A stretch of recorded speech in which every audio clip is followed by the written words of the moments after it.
Sego Aguego, Patricia Tano Ikokpeshni Ichui Yungets. Good morning, my name's Patricia Wilson and I are going to be MCs again. Surprise, surprise!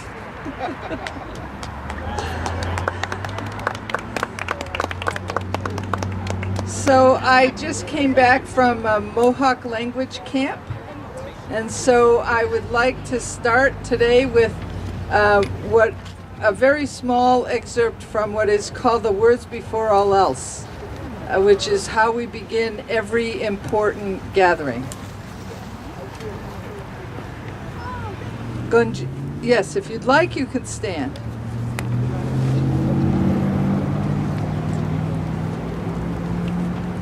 Gonjiogwa, se watahonjios gonikariwesa. Tano, don site wano werado ne sungoyati son negadine ohondum kariwatego. Aguego, onska ondi dewa wanoni ne guanigura. Tano tietinu werado ne ongwe son a tano aloni. Tano Ezo. So we greet this morning all of our relatives. We send love and gratitude to all of the people gathered here, to the Ohlone people on whose territory we stand, and to all of those who would like to be here but can't. And we send love and gratitude to all of our relatives, the trees, the grasses, the waters, the animals, the birds, all of our relatives, because when we come together in a good way, in harmony, we are able to recreate the life as we were meant to live. And so we begin today to honor the memory of those on whose lives our country dropped terror on this day many years ago. And so we invite you to come with great attention. We have really good speakers, and then you'll hear more about the action after. How many are here for the first time? Yay! Welcome.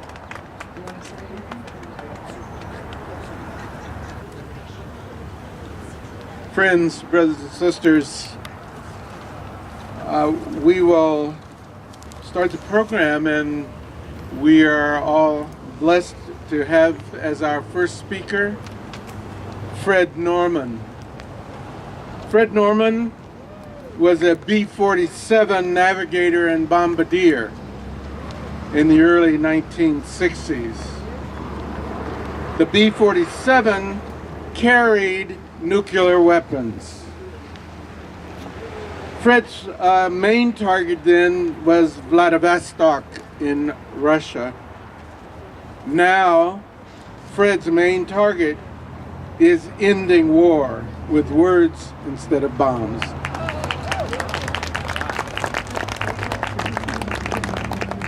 Thank you. Good morning, everybody. Father Louis, it's good to see you here. Again.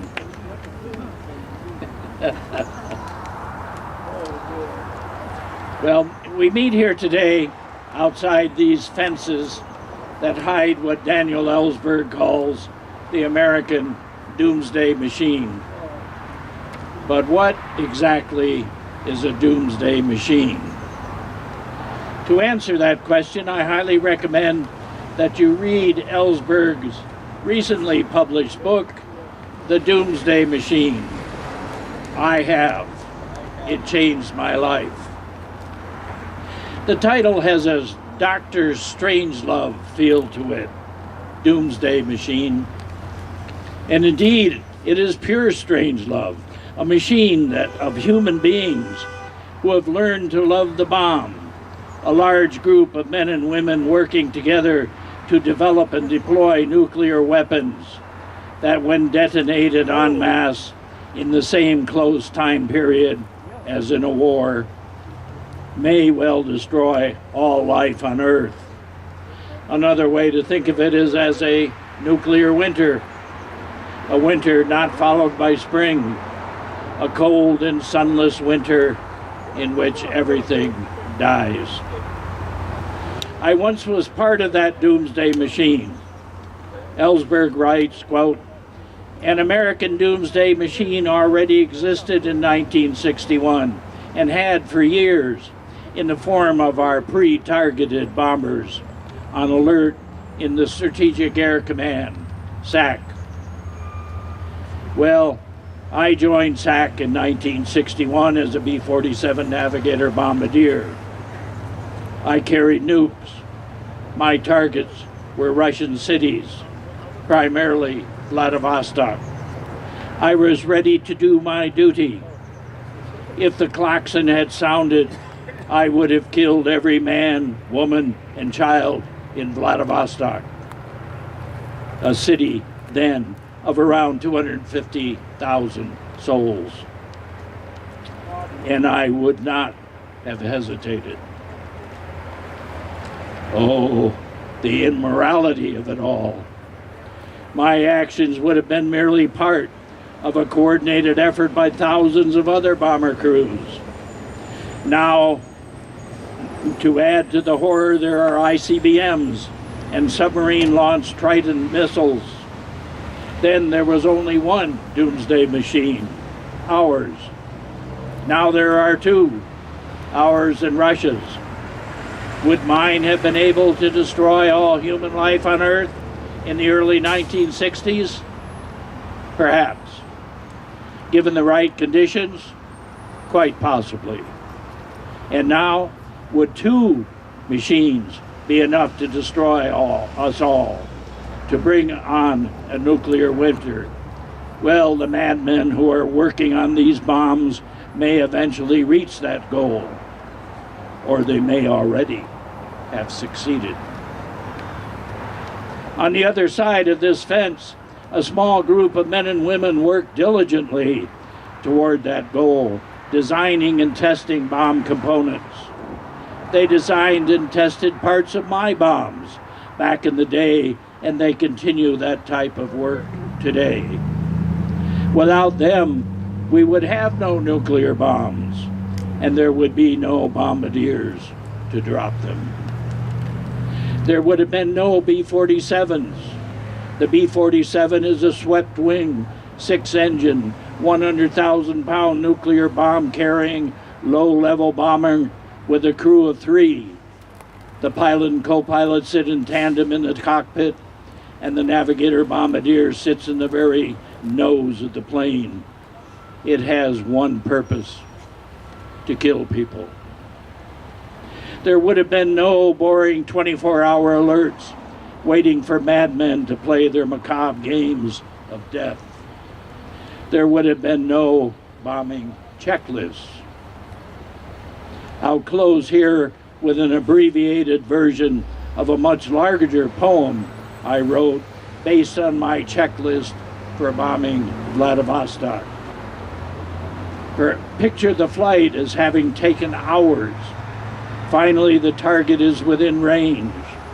The co-pilot and bombardier then work through a checklist to prepare for the drop. Switches are set, data are recorded, radar crosshairs are positioned on the target. Bombs away, and the people of Vladivostok are all dead. I have saved the world. Returning to the checklist, bomb doors, the co-pilot calls. Closed, I reply. Bomb power switch off, light off. Bomb nose fuse arming switch, safe. Safe, for the people of Vladivostok are all dead, and I have saved the world. An angel descends to earth and sits down next to death in a pile of charred and smoking flesh. I am, the angel said, comfortable among the carnage, 1 minute closer to you than I was a minute ago. Indeed, said death, we are soon to be as one. Safe, for the people of Hiroshima are all dead. Safe, for the people of Nagasaki are all dead. And finally, if it matters to anybody here, safe, for the people of Livermore are all dead. I have saved the world. I am a hero.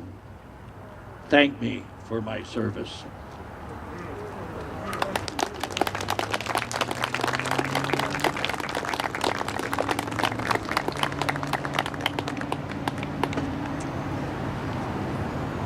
Thank you, Fred. So there are seats here. If some of you who are standing would like to sit, there are a few seats. Please come forward. And now we want to invite Marilia Kelly, the Executive Director of Tri-Valley Cares, and no stranger to most of us in this space.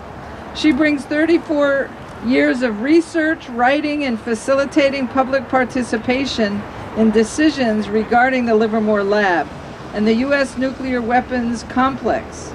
Marilia has testified before Congress, the California Legislature, and the National Academy of Sciences, among other deliberative bodies. She participated in the 2017 negotiations at the UN on the Treaty on the Prohibition of Nuclear Weapons. She has lived here in Livermore since 1976. Marilia?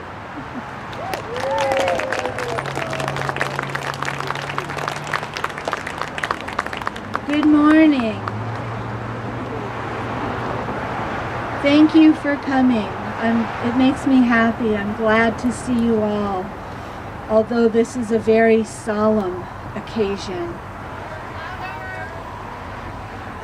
All right, loud. I'll try. Better? Okay. So, here we are at one of two locations that has designed every nuclear weapon in the United States arsenal. They're all designed either here at Livermore or Los Alamos in New Mexico. I'm going to speak a few words about this place, about Livermore Lab. That's my job here this morning. And to talk about the nuclear weapons that are being designed today for use tomorrow. As I speak of these future weapons, I ask you now to think about 8:15 a.m. local time, almost here. And the first atomic bomb used in war was dropped by the United States on the people of Hiroshima. And it is falling, it is falling, it is falling. The people don't know yet. It is falling. As we are present with that, I bring you back to the now, to the today. I want to say just a couple of words about the Trump administration's nuclear posture review released earlier this year. Our analysis is titled Trump's New Warheads and the Willingness to Use Them. The Trump Nuclear Posture Review expanded the circumstances under which the United States may respond with a nuclear weapon, including to non-nuclear scenarios such as cyber attack. Think about how much more dangerous that makes the world today. It also contains new concepts that go beyond the concepts that we protested that the Obama administration was moving forward, including a new low-yield submarine-launched nuclear warhead and other new concepts. Because of this, you may remember that I talked to you about the $1 trillion new nuclear weapons program. The $1 trillion to upgrade all U.S. nuclear warheads and bombs and the bomb plants and laboratories that design and produce them. It is now, my friends, and try to think about this number, nearly $2 trillion over the next 30 years when a modest rate of inflation and the new concepts in the Trump Nuclear Posture Review are included. It is important that we are here on this day. To tell you a little bit about Livermore Lab, every year Tri-Valley Cares makes a pie chart out of Livermore Lab's budget request. So this is the budget request for the coming fiscal year. This is the money they want, the money they're asking for. I want you to guess in your mind, how much money do you think is for nuclear weapons activities? That's a budget line, that's its name, nuclear weapons activities. And how much do you think is for science? Okay, got that number in your mind? Here's the real number. 88.6% for nuclear weapons activities. Science that's not nuclear weapons, 2%. 2%. Think about 2%. I'm sorry, I can't hear you, Father Louis. The percentage, he wants me to give the percentages again. Nuclear weapons activities, 88.6%, nearly 89% of what goes on here is funded as a nuclear weapons activity. 2% is science that isn't related to nuclear weapons. Very quickly, because we have a full program, I just want to highlight two things that Livermore Lab is doing with this money today as we stand here, right on the other side of this fence. Livermore Lab is the lead lab for designing a new warhead called the W80-4 for a new long-range standoff nuclear weapon.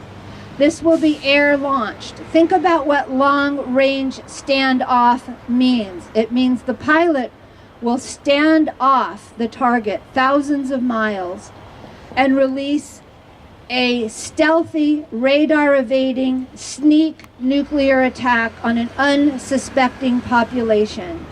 This is, by definition, a first-use nuclear weapon.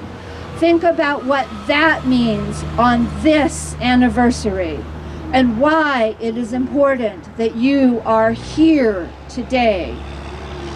Livermore Lab also has money in the fiscal 19 budget for the interoperable warhead. You may recall, as a victory, we got the Obama administration to delay it 5 years until at least 2020. But no, in the Trump administration, there's money in the current budget request. Livermore Lab is the lead lab. An interoperable warhead will be wholly new. That's why it's called the Interoperable Warhead 1. And it will mash up components from at least 3 other nuclear weapons and add novel design elements. I'm done? Okay. And it may, nuclear weapons designers tell us, it may lead us back to nuclear explosive testing in Nevada to certify it. I am told that I am out of time, so I'm going to complete one thought. This money also means related programs at Livermore Lab. Right now, they're planning to get a permit to conduct high explosive tests at Site 300, right between here and Tracy. Instead of 100 pounds a day, which is what they can do now, this would be 1,000 pounds a day, 10 times greater, up to 7,500 pounds a year. There will be, according to Livermore Lab, 121 hazardous contaminants in each blast, lofted into the open air to drift on the wind. Tri-Valley Cares has a comment letter for you to sign and send, or just sign and leave it with us, and we'll send to the Air District opposing a permit that would allow these blasts. Again, my friends, thank you for being here with the power of your presence. Together we'll move to the abolition of nuclear weapons. Thank you very much, Mayor Leah.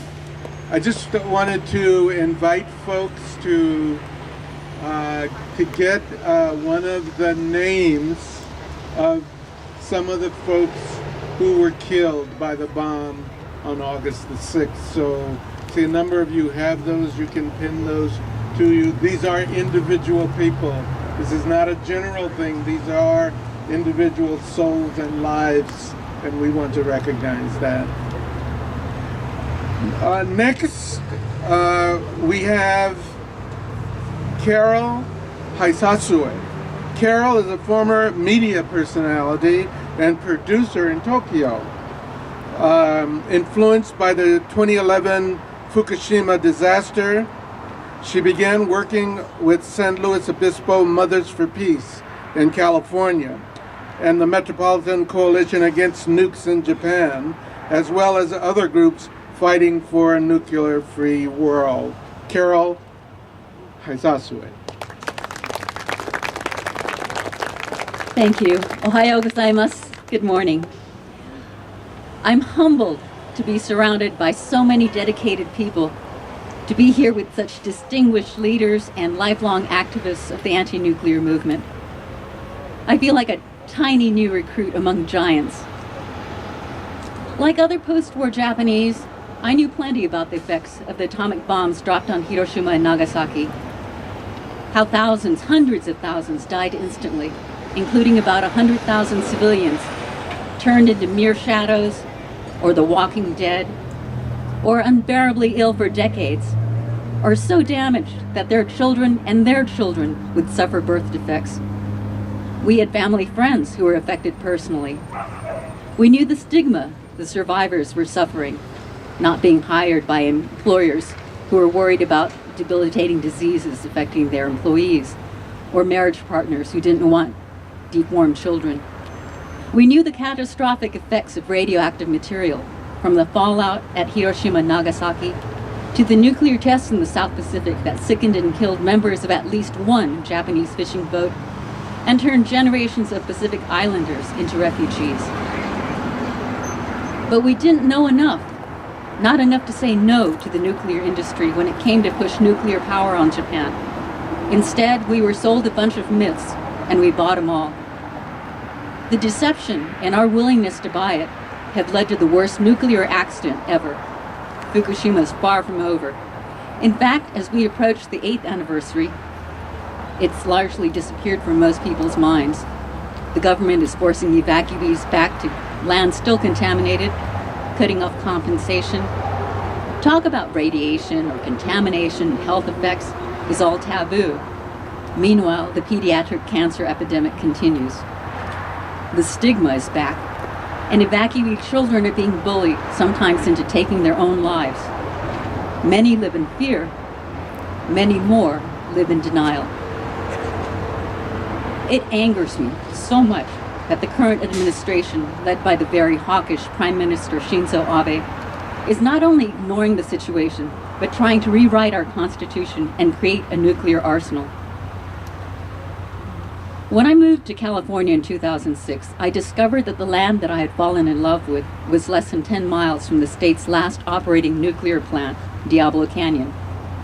I didn't like the fact, but as long as it was operating safely, well, nuclear safety is one of those myths.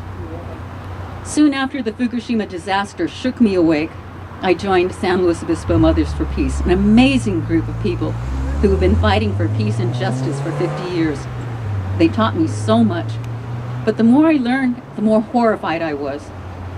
You have to keep replacing the nuclear fuel, and there's nuclear matter traveling around the world all the time, and the spent fuel, far more toxic, is nowhere to go. And I learned how the industry was sickening people everywhere, from the native tribes and lands near uranium mines to the communities near nuclear facilities.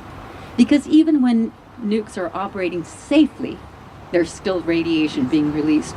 And when they're not operating safely, well, just look at Fukushima. I feel like I've been duped my entire life. Like many others, I was a victim of willful deception by the nuclear industry. It was from activists like you that I learned the terrible reality. We speak of a chain reaction when we talk about fission, but in it I see a metaphor for the entire industry taking a life of its own, the destruction spreading from Nevada to Hiroshima, Nagasaki, South Pacific, tribal lands in Australia and the US, to the lives of ordinary people near Sellafield, Santa Susana, 3 Mile Island, Chernobyl, Fukushima. I couldn't list them all. There are too many places. The only end to this chain reaction is total annihilation. So we have to break the chain of nuclear bondage, but at the same time build a different chain, one based on humanity and compassion for all living things, for this beautiful blue planet we call home. A little over 25 years ago, I visited Tinian, a tiny dot of an island south of Saipan in the Northern Marianas. In 1945, this was the busiest airport in the world. Dozens of B-29s took off every day to firebomb Tokyo, Osaka, and other targets, as well as Enola Gay and Boxcar. By 1991, though, the island was back to its sleepy self. The military airfield, a distant memory, deserted and abandoned to the elements. Only a shell remained. Gutted buildings, runways taken over by jungle vines. And if you wandered around enough, you'd find the small plaques that indicated where they'd loaded Little Boy into Enola Gay, the pit where Fat Man sat. There are amazingly unremarkable plaques, small squares near the ground, in a way incongruous to the amount of destruction they caused. But the jungle vines erasing the past gave me solace. It was as if our mother, Earth, nature, was working hard to smudge out the ugliness that we had created. I prayed that the roots of peace would work the same way. If we could only plant a tiny seed of peace in every heart. I pictured the vines of peace taking over the world, covering up the monstrous acts man has committed throughout history, until there is no more war. Just a lush jungle of peace and goodwill. The activists here and around the world are the gardeners tending these vines of peace. My friends in Tokyo, who have been protesting in front of the Prime Minister's residence every Friday night for the last 7 years. My friends in the Bay Area, who gather at the Japanese consulate every month on the 11th. We have much work to do before Japan can right its course. My friends in California, starting with Mothers for Peace, who have dedicated themselves not only to shutting down Diablo Canyon, but nurturing a world where children can grow up safe and in health. My friends, my comrades all over the world, who see and share the truth that this world has no place for nukes. Activists, whistleblowers, truth revealers. Keep reaching out, keep spreading, keep tending those vines of peace until we can transition into another state of existence. One that is humane, just, moral, and decent. Thank you so very much from the bottom of my heart. 心から感謝しております。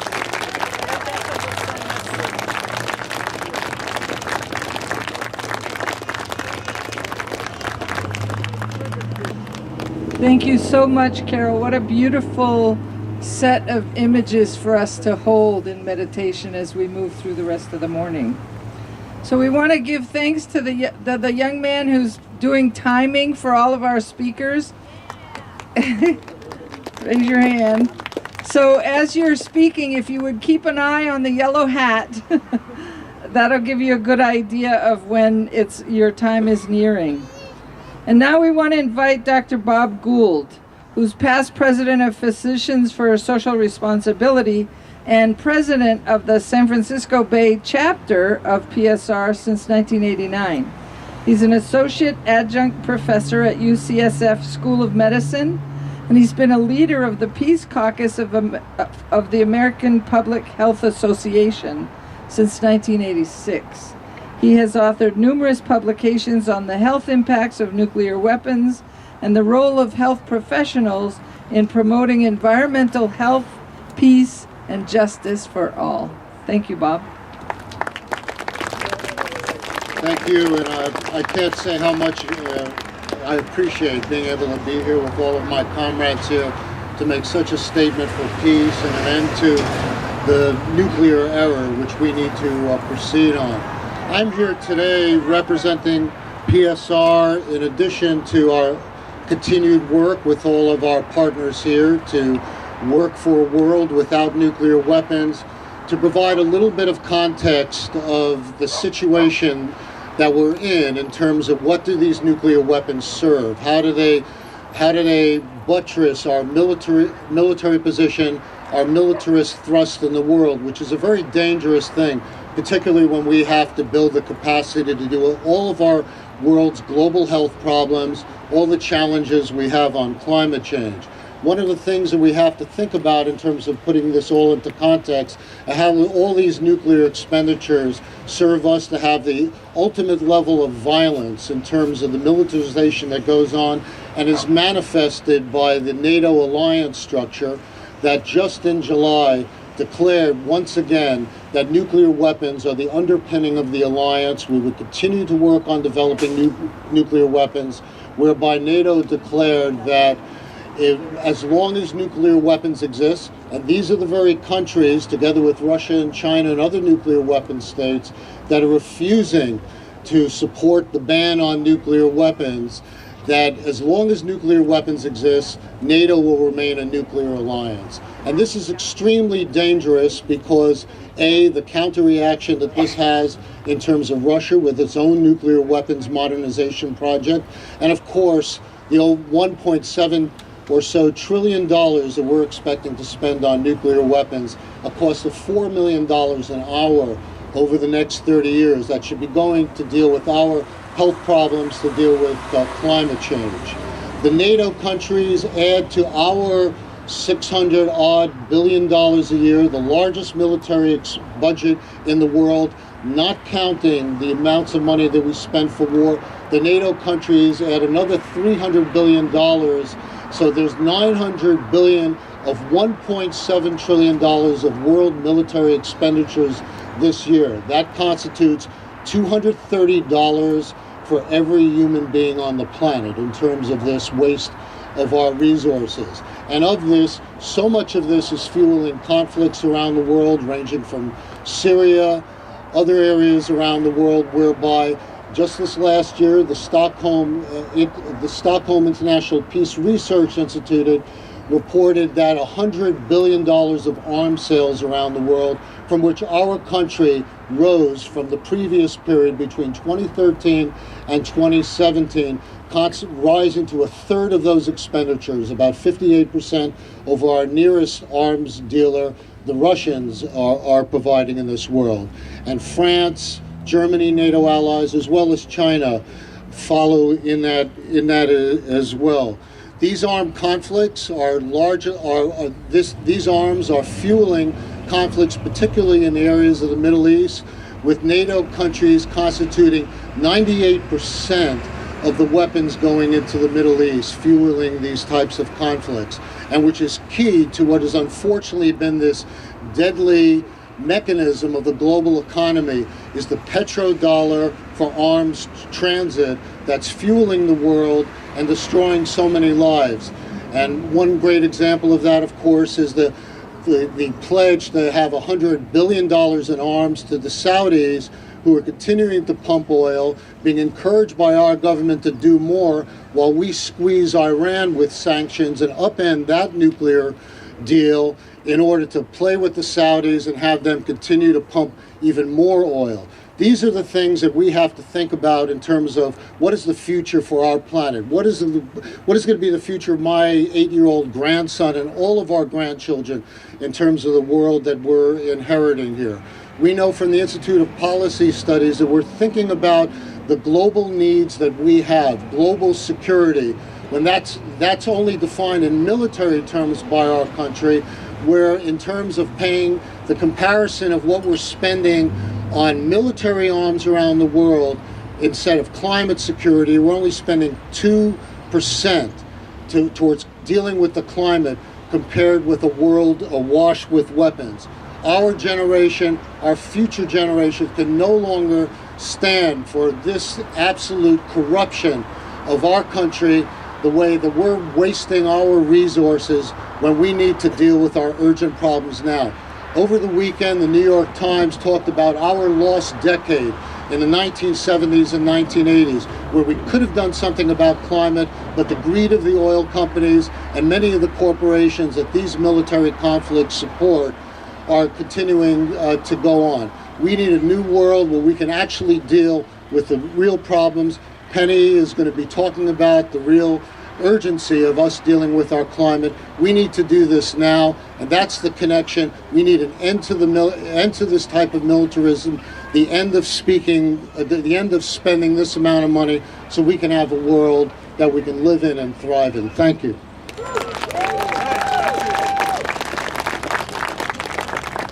Thank you very much, Dr. Gould. Appreciate that very much. Now it's my great pleasure to introduce to you and bring before you all. Some of you may know Penny, but she's been critical in terms of some of the activities that we have been doing here in the Bay Area. Penny Opal-Plant is the co-founder of Idle No More from San Francisco Bay. She's co-founder of Movement Rights and a signatory of the Indigenous Women of the Americas Defending Mother Earth Treaty. She has worked for more than 35 years to ensure that the sacred system of life continues in a manner that is safe, sustainable, and healthy. She's a Yaqui, Cherokee, and Choctaw. Penny Opal-Plant.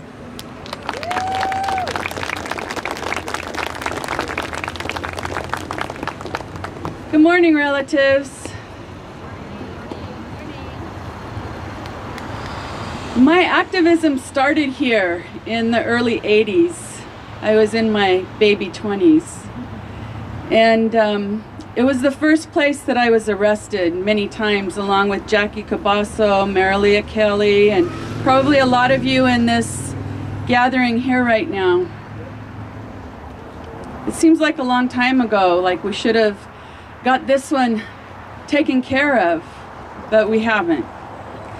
And as I was driving here early this morning, because I didn't know how long it was going to take, and I came from Richmond, so I got here just after Marilia did, the sun was bright red as it came over the horizon. And I couldn't help but wonder what the sun looked like on those days after the bombs were dropped in Japan. And I was thinking about our Japanese relatives here and their ancestors that looked up into the sky and probably saw the sun rise a very bright red like what we're seeing. And the connections between what's happening around the world with all of the wildfires and what's happening around the world with nuclear weapons and other types of weapon proliferation. And the thread that ties all of this together is capitalism and corporate profiteering off of what we do with our lives. We are good people. We just want to live with clean air, clean water, clean soil, and working for a beautiful future for all of our children.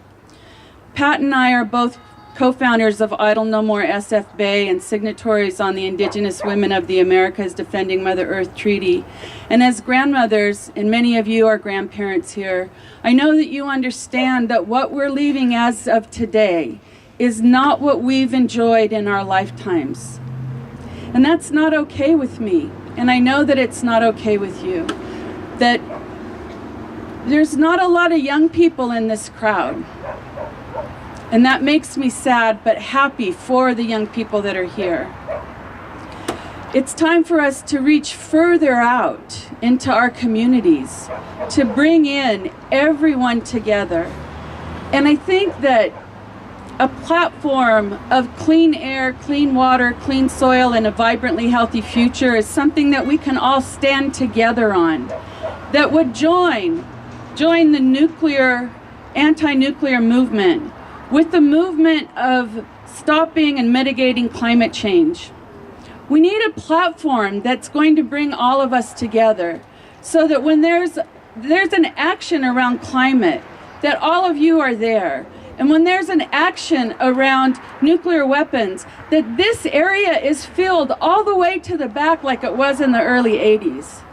I was one of the 1,000 people that was arrested and put into those big giant circus tents at Santa Rita. Who in this group was in that tent? Yay! Yeah, my affinity group was actually born out of Jackie Cabasso's Walneto's affinity group. And that was powerful. That was really powerful. And that's the energy that needs to roll out again. That's the energy, people power, that will solve these problems that we're still facing today.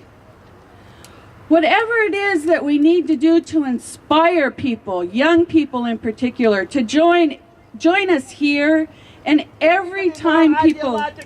We're only progressive. Hey, Brian. Okay, so whatever we need to do to rise up together with the young, with the old, all of us as one human family, is what is being required of us right now. So the next time that we're out here, let's commit to bringing 5 more people. So that'll be 5 times more people than are here today. So I invite you to join me on September 8th. The largest climate march on the West Coast is being organized, and there are many people that have been working on this for a year. I know you don't know that, but we've been working very, very hard. And I invite all of you to come there as a contingent, as the anti-nuclear contingent, with information that you can pass out to the many thousands of young people that will be there, because young people are part of the climate justice movement. So bring yourselves, bring 5 more people with you. Have information to give to young people that aren't really, it's not in their minds yet to connect nuclear weapons and climate profiteers and nuclear profiteers. The government officials around the world that have been bowed over by money, by greed.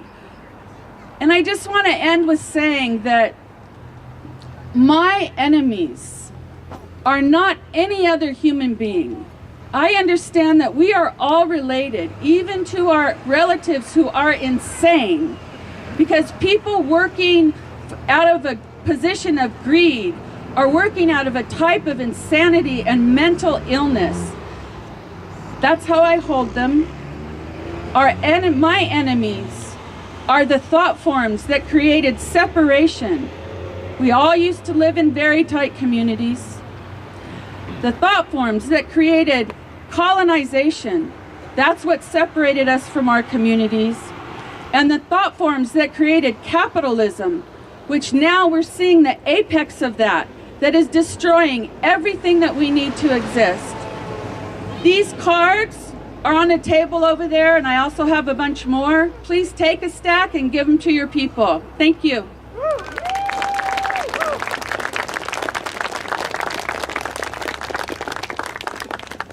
Thank you, Penny. And now it's beautiful that we're wearing names of people who were directly impacted by the bombs. And now we want to hear from Reverend Nobuaki Hanaoka, our special guest speaker, who was an infant when the bomb fell on Nagasaki on August 9th, 1945. His mother and sister died from illnesses linked to radiation poisoning, and his brother died at age 39 from premature aging associated with fallout from the bomb. Reverend Hanaoka is a retired minister in the United Methodist Church who came to the United States following seminary training in Japan. He has settled in the Bay Area, where he speaks, writes, and teaches on topics of peace and human rights. Please welcome Reverend Hanaoka. Thank you very much. I'm here with a sense of urgency now, more than ever, because we're going back to the Cold War era nuclear arms race mentality. For a while, we thought we were moving in the right direction, slow but steadily. We were disarming, trying to disarm. But now, we have the president who ordered the Pentagon to reestablish our nuclear superiority. 73 years ago, on August 6th, 8:15 a.m., the first nuclear bomb was detonated in the midair over the city of Hiroshima, the beautiful green city of Hiroshima. And 3 days later, in Nagasaki. And death toll from these two bombings alone reached 250,000 by the end of that year. There are three ways that atomic bomb killed so many people. The first was the blast. It knocked down just about every building within the 2 miles radius. And people were crushed under the fallen buildings and hit by the flying debris. And the blast was followed by the immense fireball. It kept growing until it engulfed the whole city. The surface temperature of that fireball was 10,000 degrees Fahrenheit, twice as hot as the surface of the sun. People who were touched by the fireball, the expanding fireball, were instantly evaporated, and the whole city caught fire.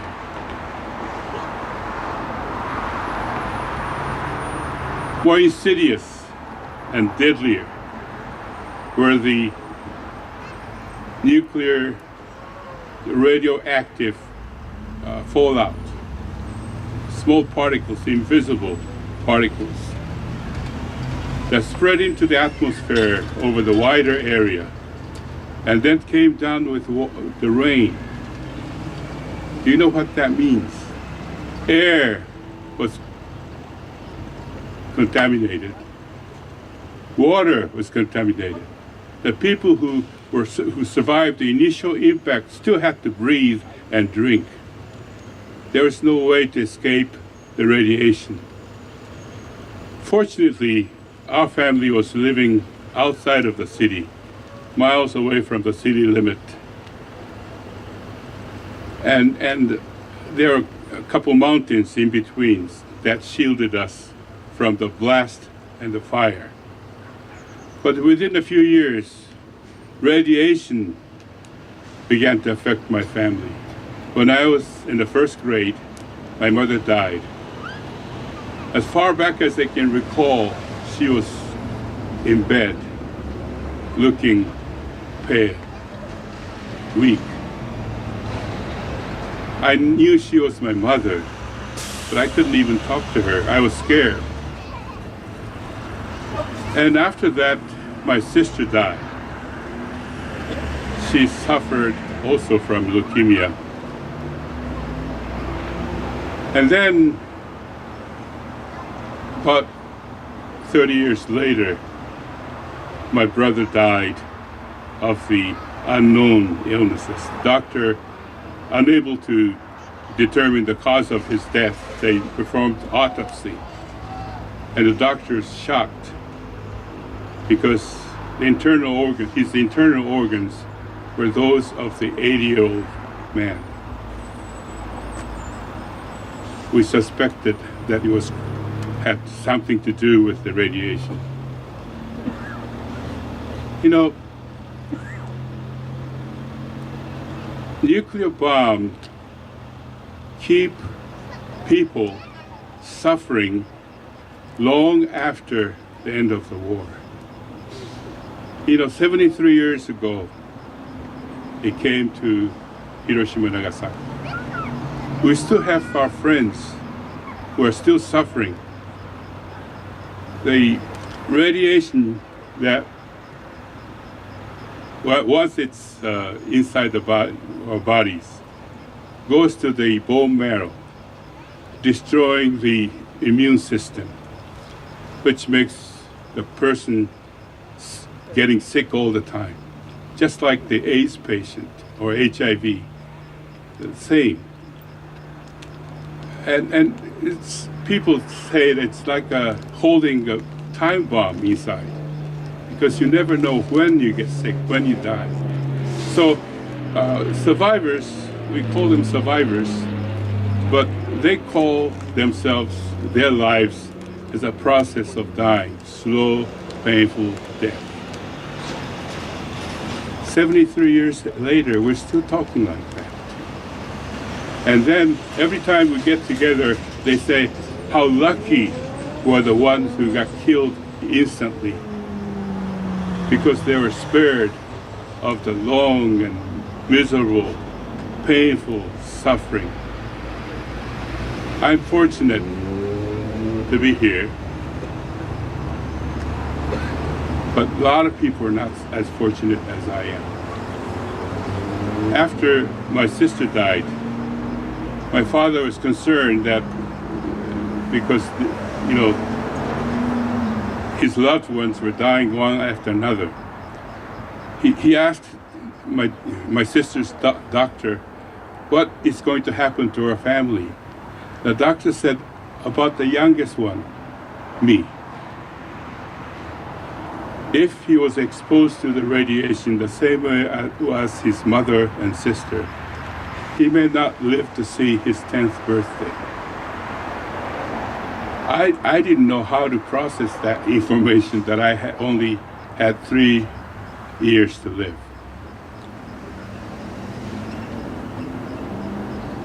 I was still in the 2nd grade, I think. I was depressed, withdrawn, and I lost my speech. I didn't say a word, speak a word for a few months. When my 10th birthday came and gone, I was finally relieved. Then came the fits of what they call survivor's guilt. Why did such a loving mother, such a loving sister have to die so painfully? And I, a good-for-nothing kid, is still alive. For a long time after that, I felt deep inside that I had no rights to be alive. I don't want anybody to have to live like this. Nuclear bombs, nuclear weapons are the most inhumane, immoral, and weapons of mass annihilation in the most painful ways. You know, Hiroshima bomb was only 15 kilotons of TNT. The largest, most powerful weapons today is a Russian-made bomb called Tsar Bomba, which is 50 megaton, 3,300 times more powerful than the Hiroshima bomb. If the Hiroshima bomb, the rudimentary small bomb, inflicted so much pain and sufferings for so long, you can imagine what these new weapons can do to us. It'll be not, the disaster is not the word. It's a global suffering, global crime. Mr. President, if you want the Peace Prize, we know that if you're holding so much weapons if your weapons are so much superior to the rest of the world, you have no right to demand other states such as Iran and North Korea to disarm. The only way to be able to convince them to disarm is all of us, all 9 nuclear states, to disarm together. Amen. So, Mr. President, if you want a peace prize, invite all these 9 nuclear states together and to start discussing dismantling of all these criminal weapons. And ever since the end of the Cold War, we have been a bit complacent. But now we should start raising our voices as loud as we can. No more A-bomb, no more nuclear bomb, no more wars. Abolish these illegal weapons. You know, some scientists have estimated that the largest exploding 50 megaton bomb blasts will circle the whole Earth 3.5 times, spreading the radiation all over the world. We can't allow that. So, my friends, start demanding, start raising your voices, start acting. No more nuclear weapons. Thank you.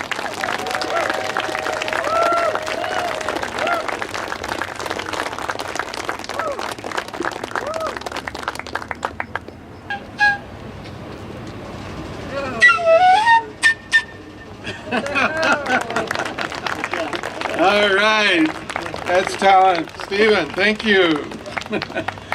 Now it's my great pleasure to bring forward to you one of the folks who've taught me about the importance of connection and that we're not all separate from each other. A great voice and a great person in this area who's leading us in this area. Joanna Macy, she's a scholar of Buddhism. She's also very knowledgeable about general systems theory and deep ecology. She's a respected voice in the movement for peace. That's enough. No? No? No. Joanna Macy! Joanna Macy!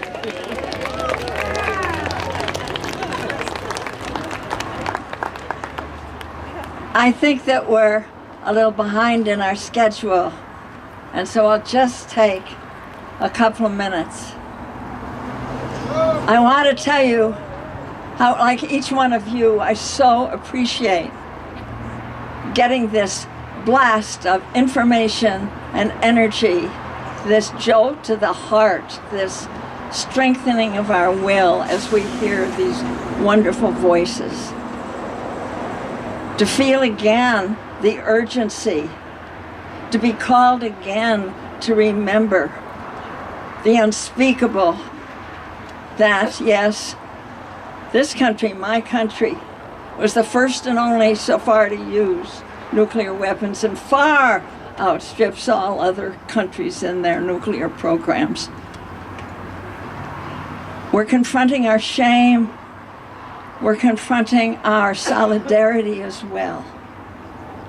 We're feeling the urgency, so it's good we come for this. We hear that we're too few. We hear that we're too old. But we're here.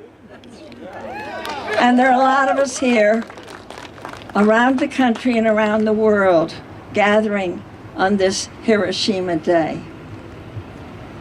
And I just want to take a moment from looking at the horrifying statistics and plans of this administration.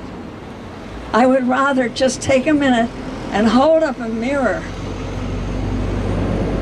in which we can see, and you can see. And when I say you, I'm talking about all the people gathering on this Hiroshima morning, that this not happen again, even in this more desperate time, probably than any since then. And I want to hold up a mirror so that you can see your moral beauty. As dark as it gets, you keep on. You keep on explaining, almost like as the poet said, mad-eyed with stating the obvious. We don't want to blow up our world.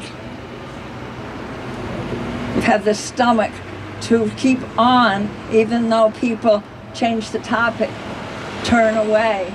We've heard that before. You're still talking about that. Haven't we solved it still? Trying to raise money so that we can send people to talk to gently, patiently, to talk to Congress people, to talk to the war planners, to talk to the legislators in Washington, explaining over and over again, as the poet said, almost mad-eyed with having to state over and over the obvious. And we keep on, you keep on.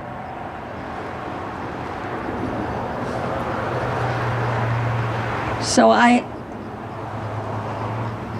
reminded, I'm thinking of how when in the early 1940s Enrico Fermi caused the atom's kernel of the nucleus of the atom, which had been that bonding power that holds the neutrons and protons together, that one thing that cannot be broken, that kind of holds our universe together.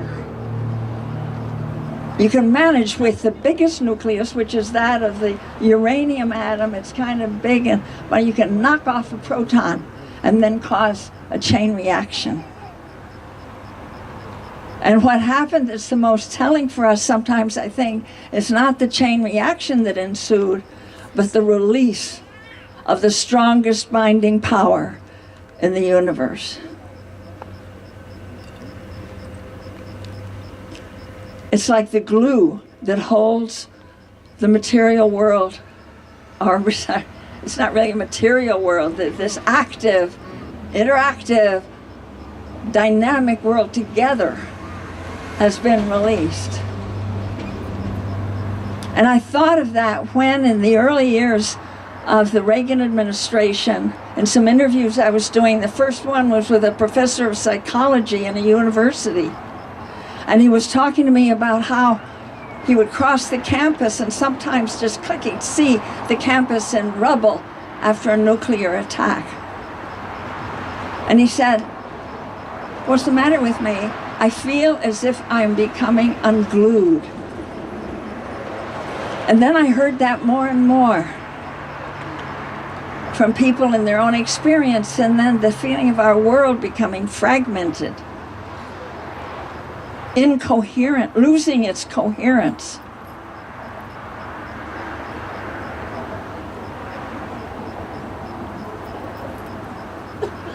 And it occurs to me that this work that we all are doing, hard and lonely as it sometimes is, knowing how much more there is to do, that you all across the world working to stop, to prevent a nuclear war, you are like the glue of our world. You're weaving it back together.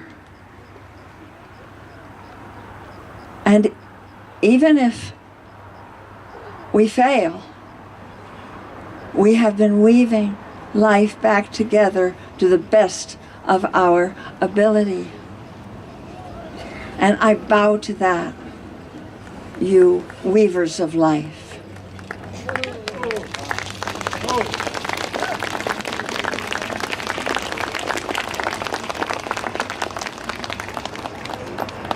Thank you very much, Joanna.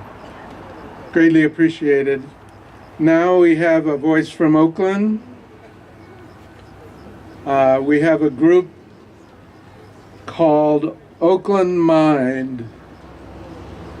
Oakland Mind has music from Najee, and I don't know if I'm going to pronounce this right, Jana Omi Amarath.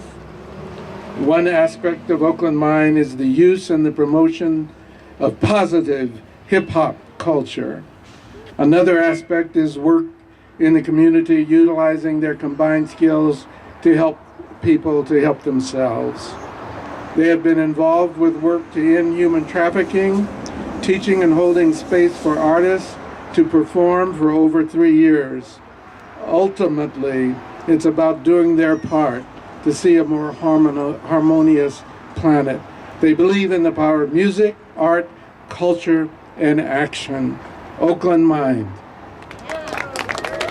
Thank you. You know, we talked about youth earlier. We talked about the youth. We talked about the youth, you know, and we represent the youth. And when you want to have more youth, you just have to involve us. You know, we're here, and we want this world as much as anybody else. And we just have to continue to build these connections, you know. And the more we can get involved, the more connections we can build, the more you reach out, the more we reach back, the stronger we can become.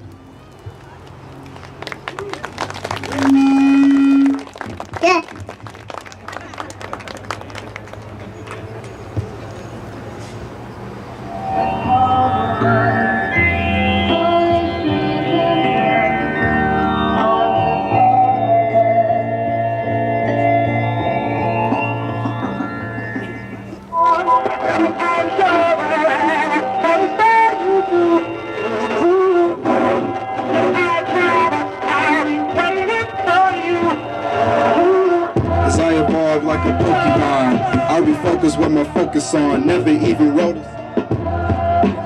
That's cause I'm a visionary. Red meat, turn your body to a cemetery. I never read the news, I always got the blues. Do what I needed to, regardless of my mood. My ex-girlfriend said that I'm a different dude. Girl, I thought you knew, told the truth, it wasn't true. Hard to believe, people so with ease. They're sick and it caused dis-ease. But no, not he, survived Najee. Couldn't even lie if it benefits me, except when applying for a job in the land of America. Freedom ain't free, and even when I rap, that'll cost you a fee. If you get it on Spotify, 7 cents a stream.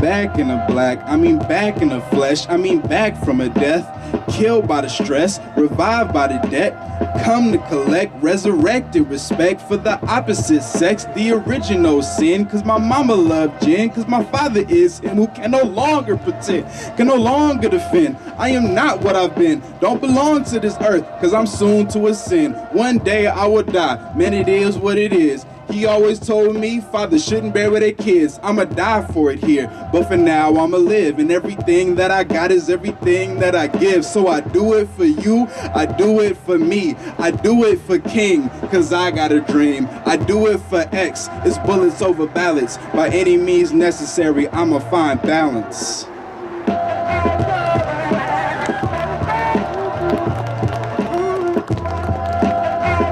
So this is a song from my new album, and it's called Revolutionary Suicide.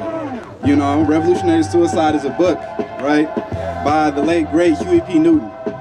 And it talks about the revolution, and it talks about moments like these, because we know that we're on the side of the struggle, we're on the side of the people.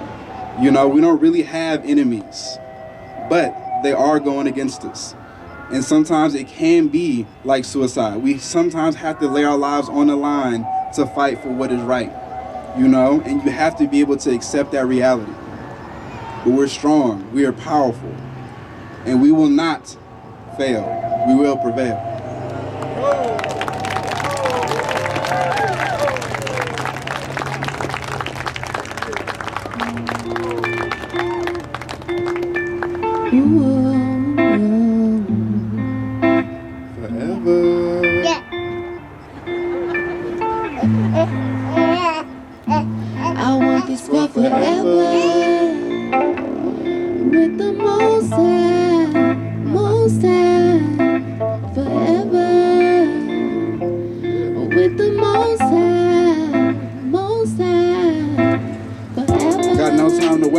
They think they hate my race. If they could, they annihilate, but they can't. In real life, I could die today. I just dilate. Diametric, isometric, I was young, dumb and reckless. To be accepted, I neglected all the skill that I was blessed with. Nowadays, I got the message. Use discernment with discretion. Hate gon' burn in the presence of confession. I believe in science too. It's genetic. That's natural selection. Forever with the Most High, Most High. Forever with the Most High. Like when the sunlight peeks through the leaves of the trees and it breathes in a peace to breathe. It's like the wind of the breeze sets my soul free. In the earth's grounding, I see the baby's eyes. They bring so much joy to our lives. Teach them right to water your seeds and shine your light, and you can grow and make this love last forever. With the Most High, Most High, forever. With the Most High. You might think this religion. You might think that they kill us. You might think that they can kill us. You might not know what heals us. Hey. If that's all I gotta do, then I must be a saint. Truth is, we need more sentiment. To my men, learn to be intimate. And to my queens, don't hold your feelings in when you listening. Love yourself, be more considerate. Forever with the Most High, Most High. Forever with the Most High.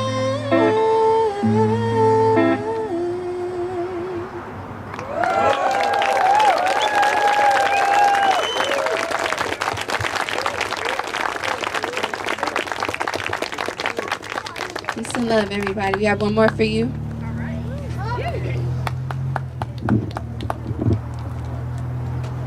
The lips of the righteous teach many, whoa, but fools die from want of wisdom. Oh, the righteous way is in his city.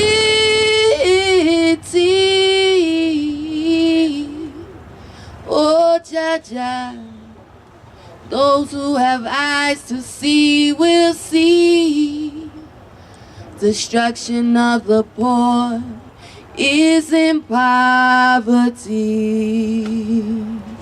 Oh, and destruction of the soul is in vanity. The righteous way is in his holy place.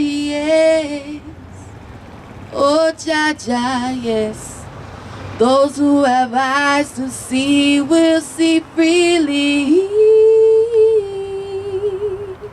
We must be unity.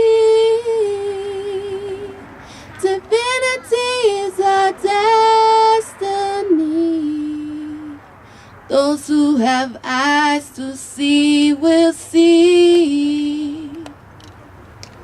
We must take our action. So I appreciate love everybody for being here in this moment in time and being together. It's about coming together, no matter what our race is, no matter what our gender or age is. We need to come together and work on human rights, work on living together, living as one. And I just appreciate everybody for being here in purpose. And I just want to thank and take the time for everybody who established all of this. And may we continue to rise together and continue to bring the message of peace and living. We are the Oakland Mind, and we thank you. What's the name of the little one? Biaggi. Niaje, thank you. Niaje.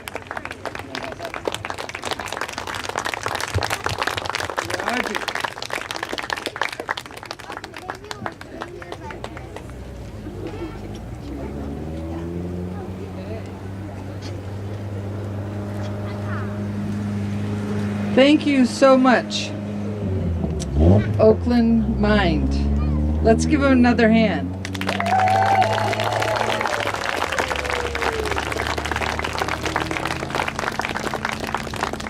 I have to say there's something really beautiful about children being woven into our community. Very often they set a room aside or a space for kids to play, which is great and fun for the kids.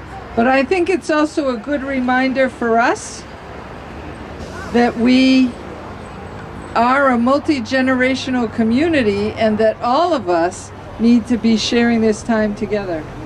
Oh, okay. Okay. Yay, Christine.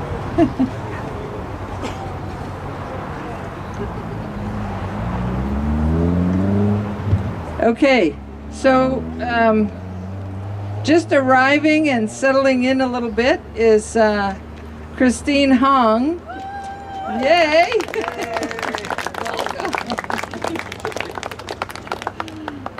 I don't know how many of you heard her last year.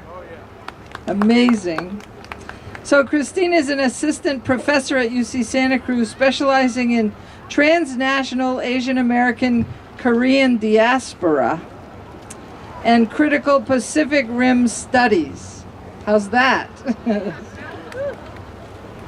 She's also co-editor of the Critical Asian Studies Special Edition on North Korean Human Rights. She's a member of the National Campaign to End the Korean War, the Korea Policy Institute, and the Alliance of Scholars Concerned About Korea, and the Working Group on Peace and Demilitarization in Asia and the Pacific. Please, let's welcome warmly Christine Hong. Thank you. Thank you so much. I mean, this is such a different time from last year, and we live right now in very curious times. Last year when we convened here, there was one phrase that hung really heavily on the air, and that was fire and fury like the world has never seen. And this was like an ominous specter from U.S. wars past and future. We understood that Trump's threat against North Korea referenced obliquely the U.S. inflicted atomic holocaust on Japan. And we also understood that it portended unimaginable apocalypse to come in North Korea.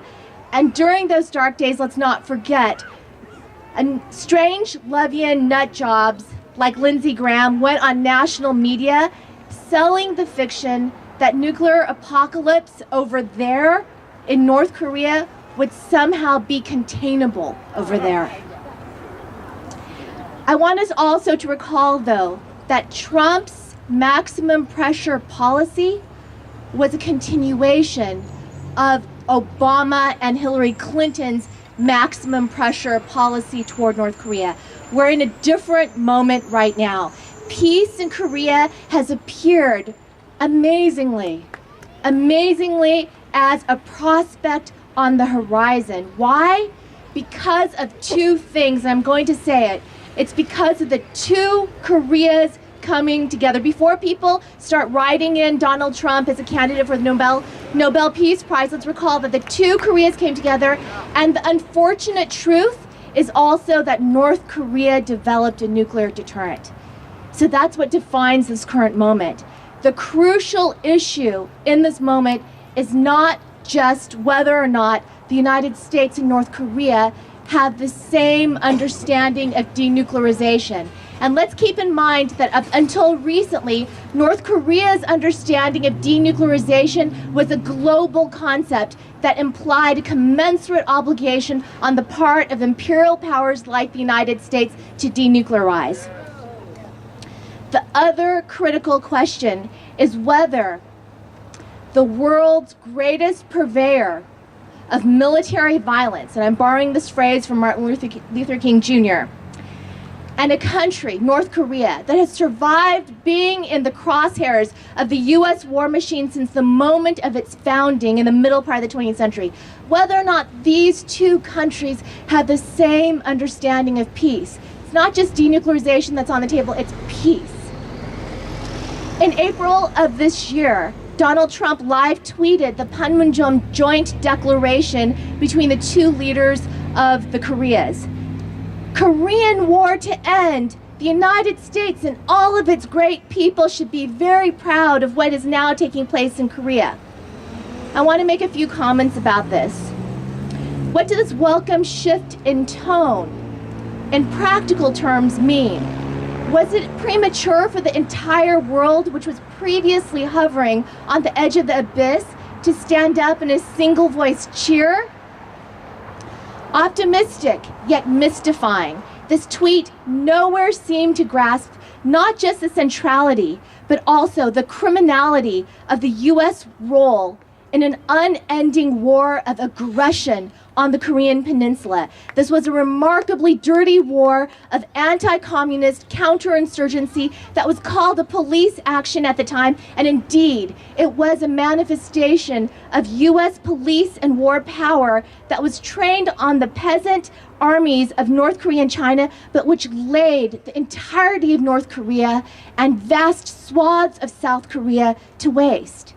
So in order to make peace, we have to know history. We cannot be assured that Donald Trump understands history.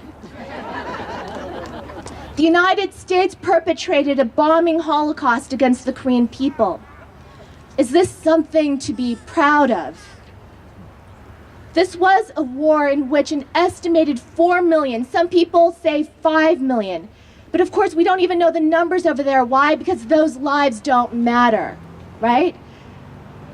4 to 5 million Koreans were killed, 70% of whom were civilians. And I want to say something that's pertinent to these times. That war ensured that 1 in 3 Korean families was separated. We're not talking a separation of a number of months that we're contending with right now with the US-Mexico border and border crossings. We're talking about a separation that yawns over 7 decades. The other thing that happened was hundreds of thousands of Koreans were transformed into refugees.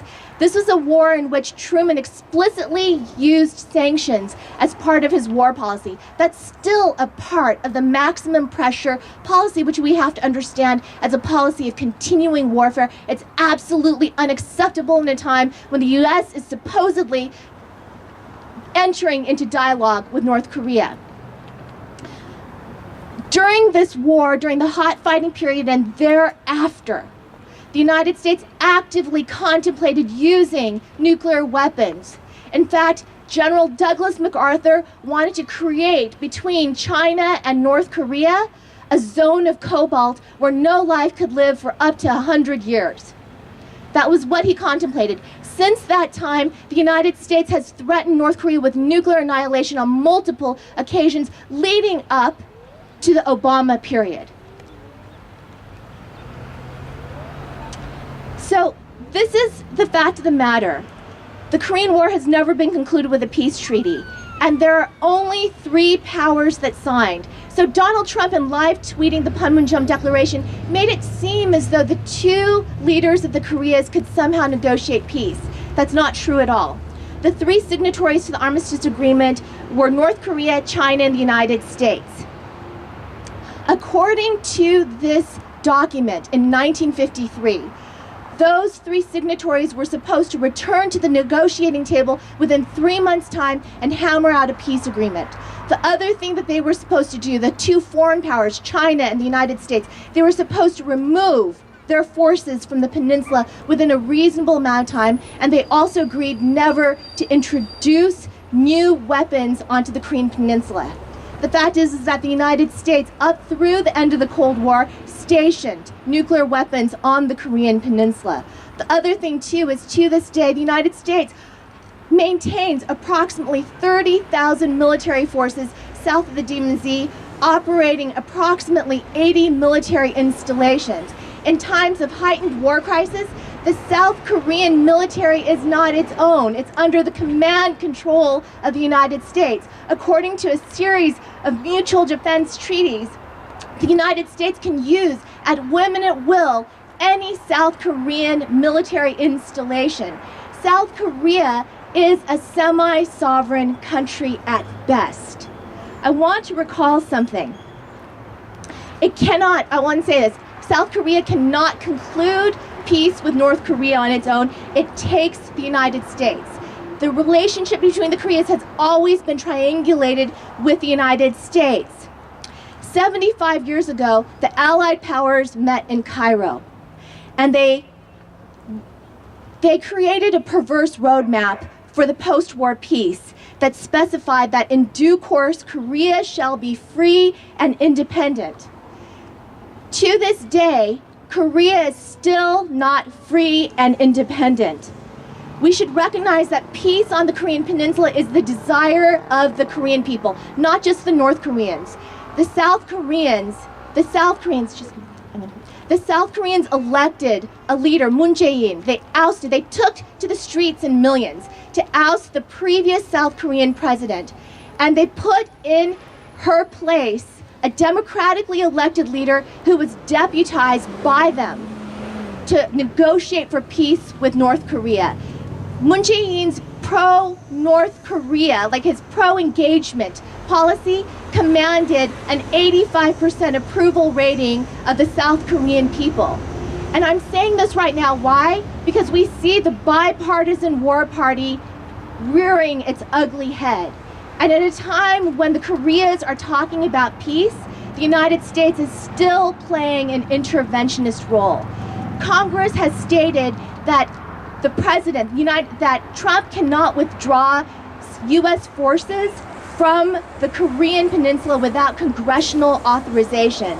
I have to say something to this bipartisan war party that pledges allegiance to the military-industrial complex. Get out of the way of the Korean people. I'm going to say one last thing in closing, and I want you just to know this. We are talking today, and there's so many stories in the media about separated families. I want to share two short stories with you. One is a story of one of my grandmother's best friends. We called her Mary Ann. She came from North Korea originally. Mary Ann had a fatal talent.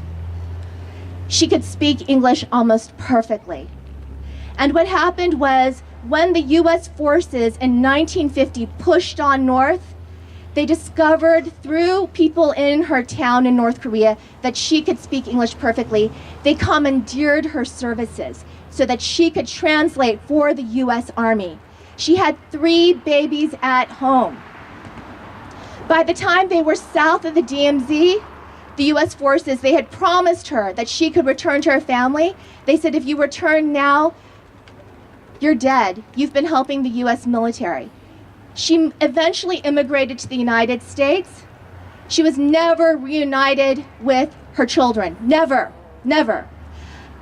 A couple of years ago, as part of the Legacies of the Korean War project, a number of us who were part of that project, we interviewed a man who is a Christian minister in Southern California. His name is Dok Jung-won. And what happened was he spoke about being part of what Koreans called Isan Kajok. We have a word for it, separated family, and we understand that there's a world of tragedy in those terms. When he was a small boy from North Korea, he was part of a refugee column that went down south. And he spoke about how in those heated days of battle, all these people who were fleeing down south would call out to their family members, mother, father, sister, and that near the end, when they had been walking for over 30 days, there was total silence. When we interviewed him, even though he's an elderly man now, I could see a little boy in his face. He had been separated from his mother for almost the entirety of his life. In the United States, there are over 100,000 Korean Americans, you probably know some, and you're talking to one too, who have family members in the North, and this hostile U.S. policy has made it impossible for us to have any kind of connection with those family members. And I say it right now, we need a people's movement, which has never existed, for peace with North Korea. And you have to support that with me. And you have to realize there are people in your community who have been part of these separated families for over 7 decades. Thank you.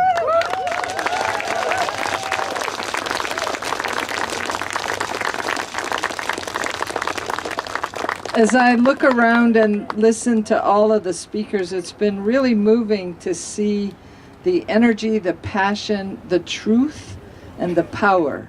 And now we invite our keynote speaker. Dan Ellsberg is perhaps best known as the whistleblower who released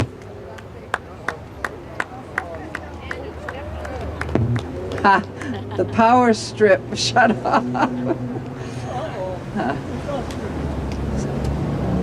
He's been an analyst at RAND Corporation, a consultant to the Defense Department, specializing in problems of command and control of nuclear weapons, war plans, and crisis decision-making.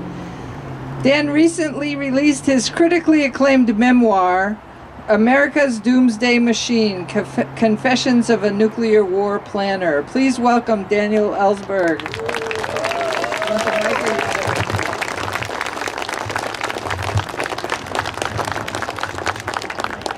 Thank you very much. It's wonderful, despite the occasion, it's wonderful to be back in my family here, a family reunion. I don't think of myself as a very religious person, but some years ago, as I approached a civil disobedience action, I realized everyone needs community. Religion provides rituals that bind communities. I realized that I had a religion, nonviolent resistance to wrongdoing, to nuclear war, to wrongful interventions, and that religion had rituals that bound my community together, getting arrested, civil disobedience, nonviolent actions. So we are having, from my point of view, a ritual today, and thank you for taking part of it in it with me. It's wonderful to see some specific old friends who've been at this with me for a long time. 1982, Louis Vitale here, who led the first action in more than 20 years onto the nuclear test site near Nevada. We got arrested there. Where was I sitting? Where's my book bag? Where's my bag? All right, we stopped the testing, he says, as Louis says. And my friend Evan Freirish, who is here, who got arrested with me on and many others on Nagasaki Day, or a couple days from now, 50 years ago, 1978.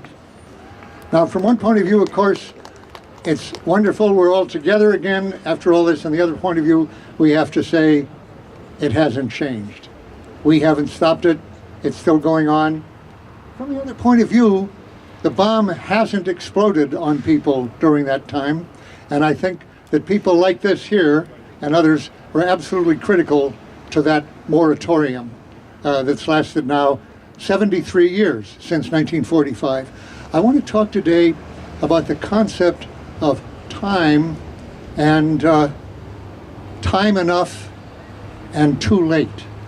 A year before he died, on the day, April 4th, 1967, Martin Luther King said about the Vietnam War, and he ended the speech, by the way, talking about nuclear weapons. There is such a thing as too late. That concept is very much with us now in connection with the climate catastrophe. These environmental scientists talk about the possible tipping point. And even before that, where it's absolutely too late to change things. And even before that, the amount of CO2 in the atmosphere that would be so much that catastrophic flooding and droughts and climate problems and so forth would be unavoidable, no matter what we did after that.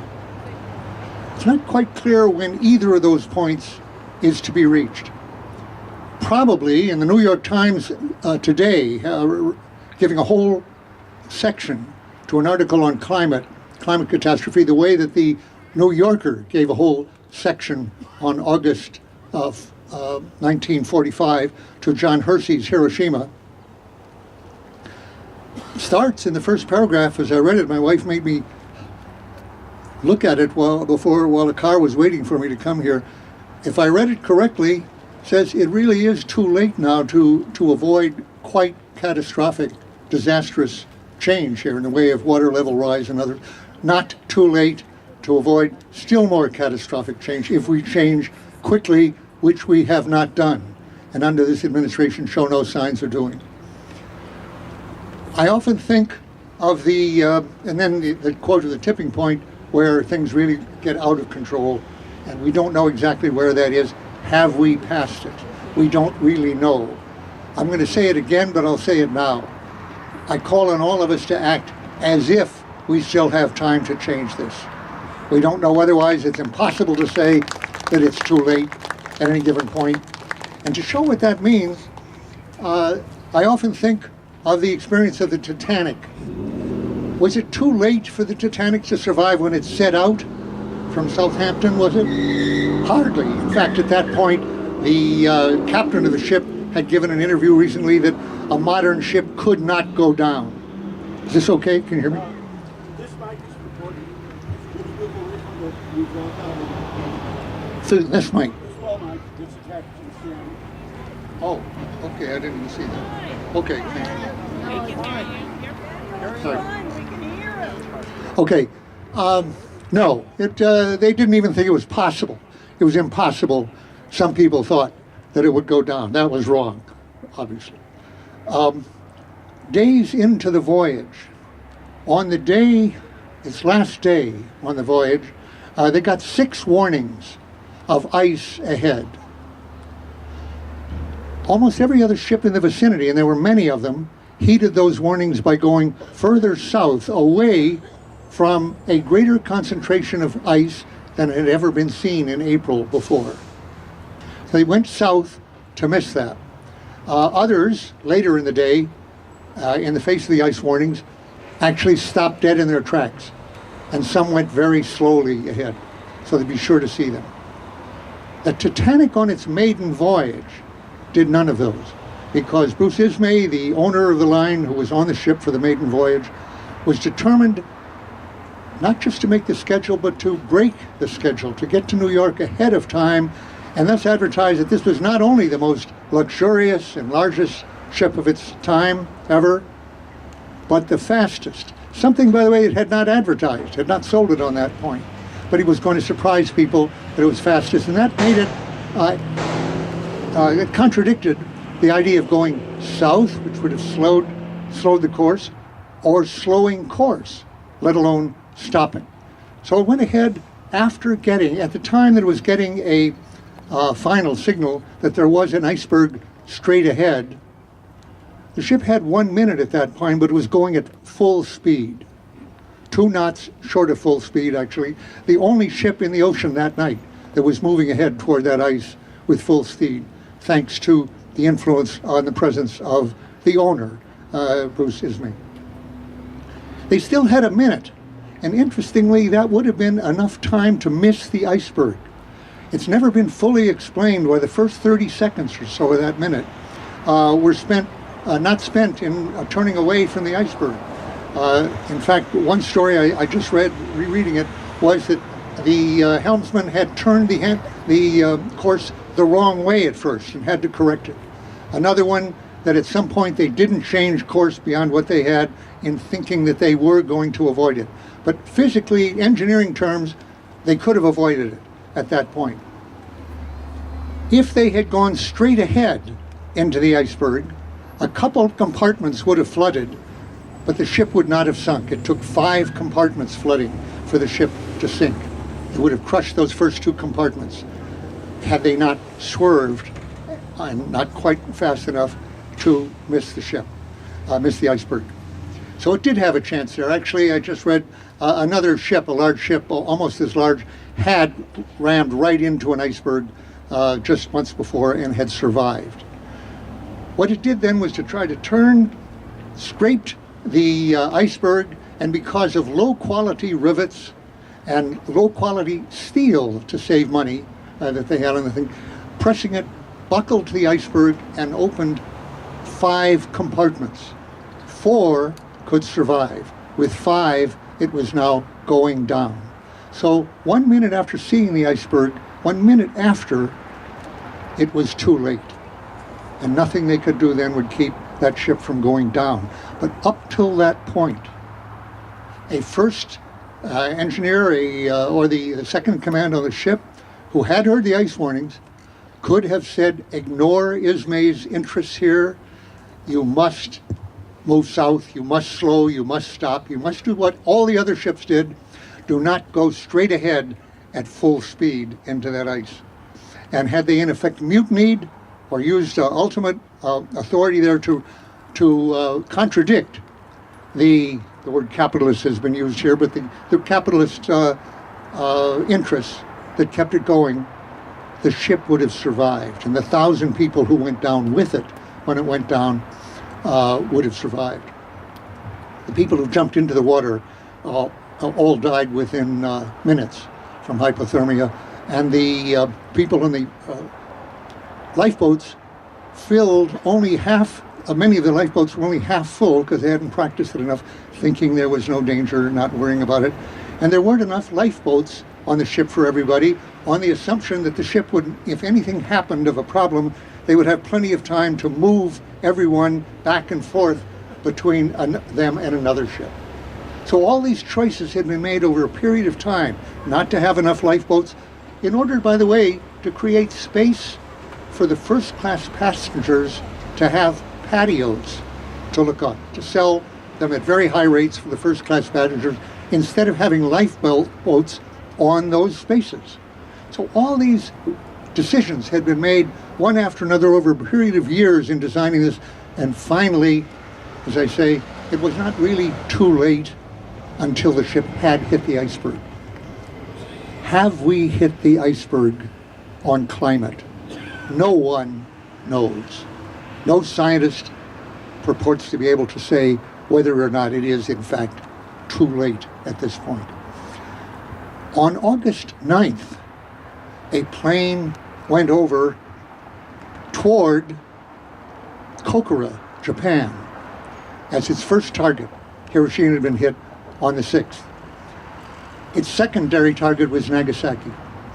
Secondary, by the way, because Nagasaki had not been on the list of, like Kokura and Hiroshima and Niigata, of cities not to be firebombed, so that they would show potentially the full effects of the mass murder to be committed on them, of the fire. Nagasaki was not on that list because it had been bombed only days earlier. There was already damage on it, so you couldn't entirely show just how dangerous the bomb was. But it was secondary target. They headed for Kokura, and to be sure that they got the maximum number of people killed, the bomb was to be dropped only on visual sighting. They didn't want to drop it off center, off ground zero where they wanted. So they ordered not to do it. And had they, for some reason, because of clouds over the target, had to go back with the bomb, they would have to drop it in the sea, lose that one of the two weapons we had, rather than try to land with it in either Iwo Jima or Okinawa. So they go to Kokura and find that because of a huge air raid on Yamata just nearby the day before, there was a lot of bomb smoke and fire smoke over Kokura, and they went back and forth 3 times over the city, which was domed otherwise, and couldn't see through the smoke. So they turned to Nagasaki, which is the second part. So it was not too late for Kokura, actually, when that plane took off. Kokura survived the war, as a matter of fact, having not been bombed. It was on the list that had not been bombed. They went to Nagasaki, and there, 49 seconds after the bomb was dropped, Nagasaki was destroyed. But come back now to 3 days earlier. Hiroshima was the first target, had not been bombed, in part had chosen, by the way, because it had no serious military bases or industry, had some military, but not enough to put it on a priority for bombing earlier. So it would show the effects of the bomb. Plane arrives over the target at about 8:14, 8:15, and they didn't have enough clouds. They could see the aiming point, actually, in the center of Hiroshima, not the military base or the factories in the suburbs. So they were clear to drop the bomb. Nearly every history that you'll see, and I looked this up on Hiroshima today, on Wikipedia today, says that the bomb was dropped and exploded actually at 8:15. The bomb exploded at 8:15. I was struck some years ago by a photograph which I saw just last night on a book that I happen to have. Somebody give me a National Geographic book, A History of the Peace Sign. This is. The peace sign, by the way, you probably don't know, consists of two semaphore signals.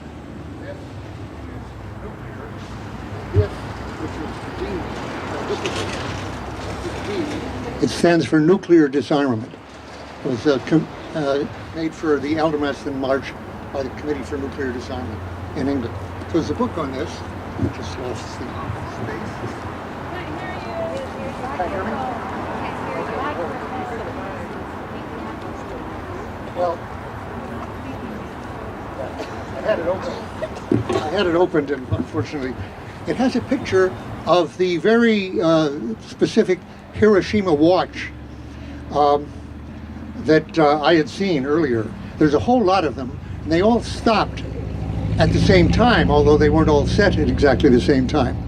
And these watches, by the way, were among the artifacts from Hiroshima that were not allowed to be shown at the Smithsonian at the time of the exhibit of the Enola Gay, along with a lot of things like sandals and pictures of silhouettes and so forth, because a little too homely, a little too human, rather than the mushroom cloud, which we're supposed to focus on, and not what was happening to the people underneath.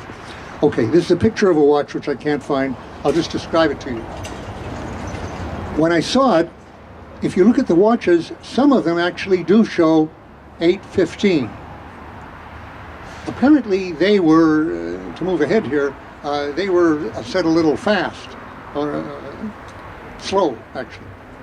Because there were watches that strikingly, and I saw this in Hiroshima, I guess that's when I first saw it, were not at 8:15, it was just a little below that, it was like 8:16.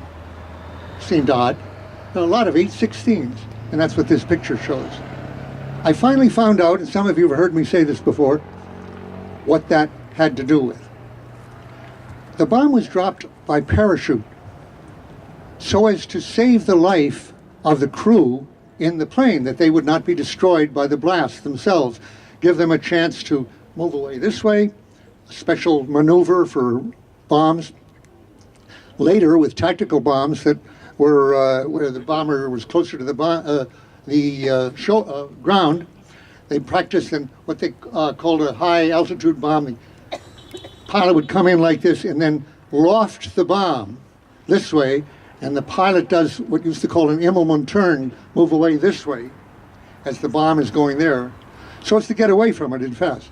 The same motive, by the way, that is at the basis of what you heard just a little bit earlier, the long-range standoff missile, which is intended, like an air-launched cruise missile, to allow the pilots to escape from the devastation they're causing on the ground with their bomb. And they do it by staying, and from air defense. So they stay outside the circle of air defense, and they send the missile in on a long-range standoff. The idea being, you know, no effort is spared to make it sure that the bomber can get away, come back home to something. That's the idea. And Louis here is nodding. He was in Strategic Air Command, right? As was Norman, the one we heard earlier. And I might say I was very pleased that a SAC crewman had read my book, The Doomsday Machine, because a dream of mine is that it would be read by people in the Strategic Air Command, or now the Strategic Command, and in the Pentagon, and that I might evoke a series of Me Too responses of, yes, I know that, that's true, I went through that. I would love to get that, I haven't gotten it yet. So the bomb then at Hiroshima was dropped by parachute, 3 parachutes actually, to slow its descent and give the bomber the time to get away. And of course, as you've probably already heard, people on the ground at Hiroshima did not even have an air alert, because the approach of 1 or 2 or 3 bombers, a couple of observer bombers, was not thought to be an air raid, it was thought to be reconnaissance. So they didn't expect danger from 1, 2, or 3 bombers. In Nagasaki, an air alarm 3 days later was sounded. And then the all clear was sounded, having decided that it was only one, several planes, they had a couple observer planes, no problem. So people are out on the streets at around 8:15, going to school, finishing their breakfast, on the way to work, having just gotten to work, slightly, and not really fearing anything. From the example of Kokura 3 days later, we can say that at 8:14, it was not quite too late for Hiroshima. If there'd been enough smoke over Hiroshima, the bombers could have veered away and doomed some other city. So their fate was not sealed at that point. But for a period before the bomb exploded, it was too late. That corresponded, even though people didn't know it, nothing they could have done would have changed anything at that point. It was like the point when the iceberg actually buckled the plates on the Titanic for 5 of the compartments, after which it was too late. It took 53 seconds for the bomb to drop. So the time schedule of 8:15 is correct for the dropping of the bomb, but not for the explosion, which took place at 8:15:53. And during that part, then, I'm saying, history was divided into 3 parts around that time. And I'll come back to that a little. But, of course, as of 53 seconds later, the part we're living in now, the part where a city can be wiped out by one bomb, had begun 73 years ago. How many people here are older than 73? Interesting. Okay, so you all, like me, I'm 87, lived for some years, I lived for 14 years, in a world in which it was not possible for a city to disappear in a flash. It was not possible for a city to have the experience that people in Pakistan and elsewhere have now with respect to drones, that suddenly, from a source that they haven't even seen or can't even see, a flash comes and their house is wiped out. And everyone in Pakistan lives with that now. In Hawaii, I was just with last week a couple, Cynthia Lazaroff. Okay, I need about 2 minutes then, or 3 minutes. I've used my time up, but I'm going to use about 3 minutes more. But I will say, who were in Hawaii for the alert that just happened, and who believed for some 38 minutes that their world was about to disappear. In other words, they experienced what all humans on Earth have lived with for 60 to 70 years since then. I lived at 87 for 14 years in a world where no one had, for some years actually, the first 2 years of my life, in a world where no one had conceived of nuclear fission. That was that world. Okay, we can go through various other periods that we all represent here. But since my time is over, I'll focus just on Hiroshima. There were not 2 periods. There was a moment when history, as I say, was divided into 3 parts. Before the bomb was dropped, after the bomb exploded, which is us ever since then, and 53 seconds when life was going on absolutely as before. People were not diving into air raid shelters. They were living their life. And they were looking around and they were doing anything that they often did at 8:15, walking to school, walking past gardens, lying in bed with their wife or their husband at that point. And that period, when in fact it was too late, but they didn't know it, was, and couldn't know it, was somewhat longer than people realize. It doesn't sound long. So I'm going to ask you to do, just take a minute here, a little less than a minute. I'm going to ask you to do what I've asked a couple times before because it's a very interesting experience. I'm going to ask you to shut your eyes in a few seconds and imagine that you're in Japan, eating breakfast, lying with your spouse, walking to school, seeing flowers. Now, close your eyes if you will. And I'll tell you when 53 seconds have passed.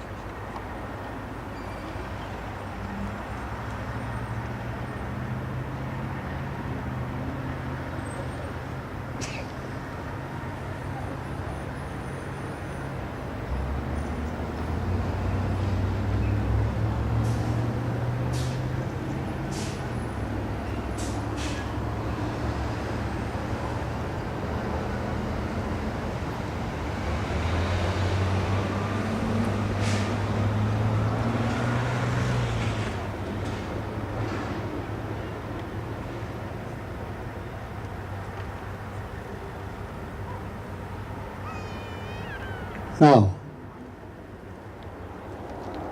longer than you thought, wasn't it? So had you been in Hiroshima in a forest like this, you would have seen the green trees during that period, could have picked a flower. A child could have been conceived in that period pretty easily, might even have survived. A lot of life goes on, meaning what I draw from it, every minute we have here is precious. Everything is at stake. We don't know if it's too late to keep those trees from dying in a nuclear winter within a year of an explosion. Whether it's too late. We don't know that it is. And that means we, each of us, have the opportunity as living humans to do what we can to postpone that, to avert it, to make it less likely forever. And that is worth doing. And as a matter of fact, I don't think that it is very likely, as things are going, that we will have another 73 years without a full-scale nuclear war. I think it's unlikely. But it's not impossible. No one can prove that it's too late to postpone that or avert it. And no price, no individual price is too high to pay to avert that. In the way of whistleblowing, in the way of resistance, what we're doing now, in the way of urging people at Livermore and in the White House and everything else to do what could have been done on the Titanic for hours after the warnings had been received, and that is demand a change in course, which is what we need. Thank you.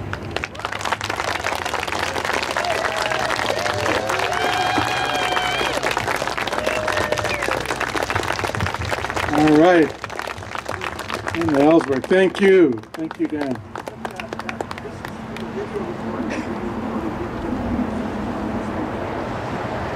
All right. Thank you all very much. We're a few minutes away from the march beginning to the court. Yeah, okay. We now have the call to action, and my dear friend Jackie Cabasso will bring the call to action. Jackie has been the executive director of Western States Legal Foundation since 1984, and I'm proud to be a board member. She is a leading voice for nuclear weapons abolition, speaking regularly at events and conferences around the world, and she's on the plane a lot, going a lot of places. She's founding mother of the Abolition 2000 Global Network to Eliminate Nuclear Weapons, the national co-convener of United for Peace and Justice, and the North American Coordinator of Mayors for Peace.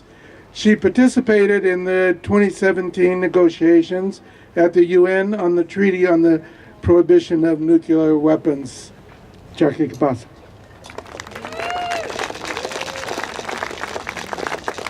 Thank you all. You've been very patient, and the weather has been good to us today. So I'm the cleanup act here, but before I do the formal call to action, we have a special presentation by the next generation, and Scott Yunt will explain this. Woo! Hey everybody, I'm Scott Yunt with Tri-Valley Cares, and I had the great privilege of hosting the Peace Camp for the last 2 nights. What is Peace Camp? It's we met out at Del Val for 2 nights, which is just a couple miles from here, and we brought kids with us, and they had the opportunity to just really sink in with each other, sit at some tables without any grown-ups, and write a statement and make some art about peace and non-proliferation and nuclear weapons, and they wanted to share it with you here today. So I'm going to allow them to do that.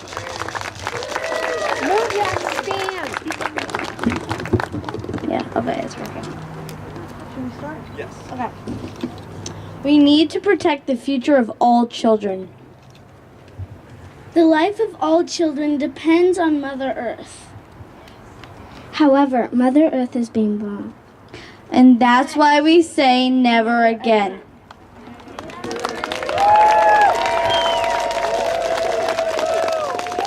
The U.S. leads bombings around the world, and people continue to die. Men, women, and children have died. Not only do people suffer from the explosions, but also struggle with the pollution and health effects. And that's why we say never again. All right, thank you, kids. So this was kids age 2 to 11. We'd love for more people to join us at Peace Camp next year. Flag me down if you want more information. Thanks. All right, now that is a tough act to follow. So when we started this morning, Patricia asked how many people were here for the first time. I want to ask how many people are here for the 35th time. All right. I also want to share with you a very exciting opportunity that's been offered to us this morning by Penny Opal Plant. Would we like to march as a contingent, a nuclear abolition contingent, in the People's Climate March on September 8th? Yes. All right. So, it's going to be hard to organize in this short amount of time. Watch your emails, watch your mail, spread the word. We will get a contingent together. We will be big and we'll be visible in San Francisco. On January 25th, the Bulletin of the Atomic Scientists moved the hands of its iconic doomsday clock 30 seconds closer to the end of humanity. It is now set at 2 minutes to midnight, as close as it's ever been since its inception in 1947. In moving the clock 30 seconds closer to the hour of the apocalypse, the Bulletin cited the failure of President Trump and other world leaders to deal with looming threats of nuclear war and climate change, and declared, "The world is as threatening as it has been since World War II." Ominously, all of the nuclear-armed nations are engaged in new nuclear arms races. Despite their animosities towards each other, they are united in opposition to the new treaty on the prohibition of nuclear weapons, and the original nuclear-armed states are continuing to ignore their obligations under the 1970 Nuclear Non-Proliferation Treaty to end the arms race at an early date and to negotiate in good faith the elimination of nuclear weapons. Preparations for nuclear war are underway here at the Livermore lab. As Mary Leah told you, 89% of the lab's fiscal year 2019 budget is dedicated to nuclear weapons activities, including developments of new ones. In an essay written after the round of Indian and Pakistani nuclear tests in 1998, Dr. Amulya Reddy, an eminent Indian scientist, described how his visit in 1999 to the former Nazi concentration camps in Poland intensified his opposition to the nuclear tests. The most powerful impression that persisted was of detailed engineering resulting in the immense technological complex created for the purpose of killing human beings. The meticulous organization and rigorous management were characteristic of mega industries. The camps were gigantic and horrific factories of death. The main gate of Auschwitz displayed the inscription, "Work brings freedom." Perhaps technology completely decoupled from values would be more appropriate. Walking through the scene of genocide in Auschwitz, one begins to think of historic parallels. In particular, one wonders whether there is a difference between the Nazi concentration camps and the development of the atom bombs at Los Alamos, the test at Alamogordo, and the bombings of Hiroshima and Nagasaki. The Allies in World War II were not pursuing the final solution of extermination of any particular religious group, but with regard to the scale of the killing, the recruitment of capable minds, the harnessing of science and technology, the extent of organization, the resort to efficient project management methods, and the choice of targets to maximize annihilation of Japanese citizens, the Manhattan Project and its follow-up were like the concentration camps, in fact, even more horrendous in their impact. That's why we are here. In appealing to the 1982 UN Second Special Session on Disarmament, Hiroshima Mayor Takeshi Araki said, "Hiroshima is not merely a witness of history. Hiroshima is an endless warning for the future of humankind. If Hiroshima is ever forgotten, it is evident that the mistake will be repeated and bring human history to an end." Nagasaki Mayor Hitoshi Motoshima added, "Nagasaki has to be forever the last city in the world bombed by nuclear weapons." Shortly, we will process to the west gate of the lab, about a quarter of a mile that way. When we get to the gate, we will participate in a traditional Japanese Bon dance led by Chizu Hamada, where we will invite our ancestors, including the victims of Hiroshima and Nagasaki, to join us. Following the dance, sirens will sound in remembrance of the victims of the atomic bombs dropped by the United States on Hiroshima and Nagasaki. The sirens will signal a die-in. Those who choose may lie down and be outlined in chalk in the gate area. Some may choose to get up and leave their outline when the order is given to disperse. Others may choose to stay in position and risk arrest. Some may choose to risk arrest by standing in the gate area in front of the prone bodies and outlines. Those who choose not to risk arrest will bear witness. If you are planning to risk arrest, we ask you to sign up on a sheet over here so that we can do adequate legal follow-up. And I also want to remind people that even though the sun's not out, the sun is still coming through the haze. So we have sunscreen and water both here at that table, right under the 35 miles per hour sign, and also we'll have them at the gate.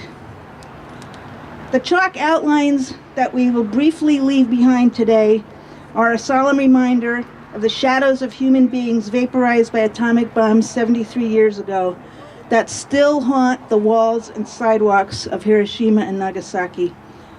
On this 73rd anniversary date, we gather at the Livermore lab to say never again to the use of nuclear weapons, to demand a halt to their modernization and call for their global abolition.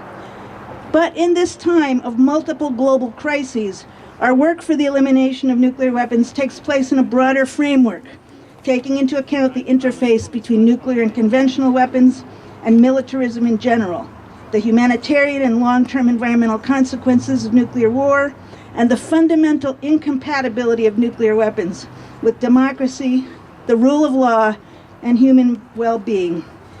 Today, we march for nuclear abolition and global survival. No nukes, no walls, no wars, no warming. Let's go.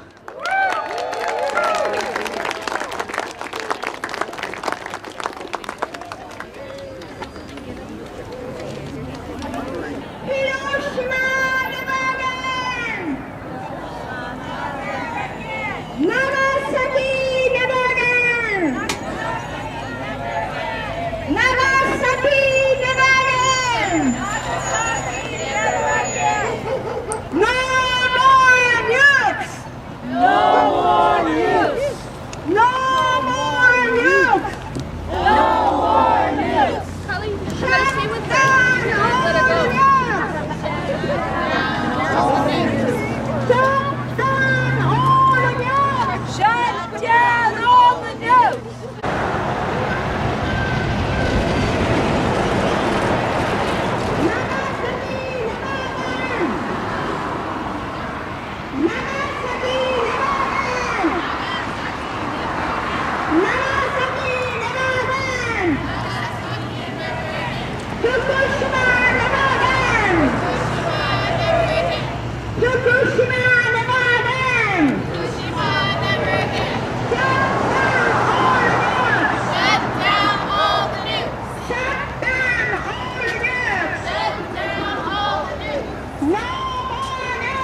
War, what is it good for? Absolutely nothing! What do we want now? Peace! What do we want now? Peace! And what do we want now? Peace! Justice! Justice! And justice and clear disarmament. Yeah!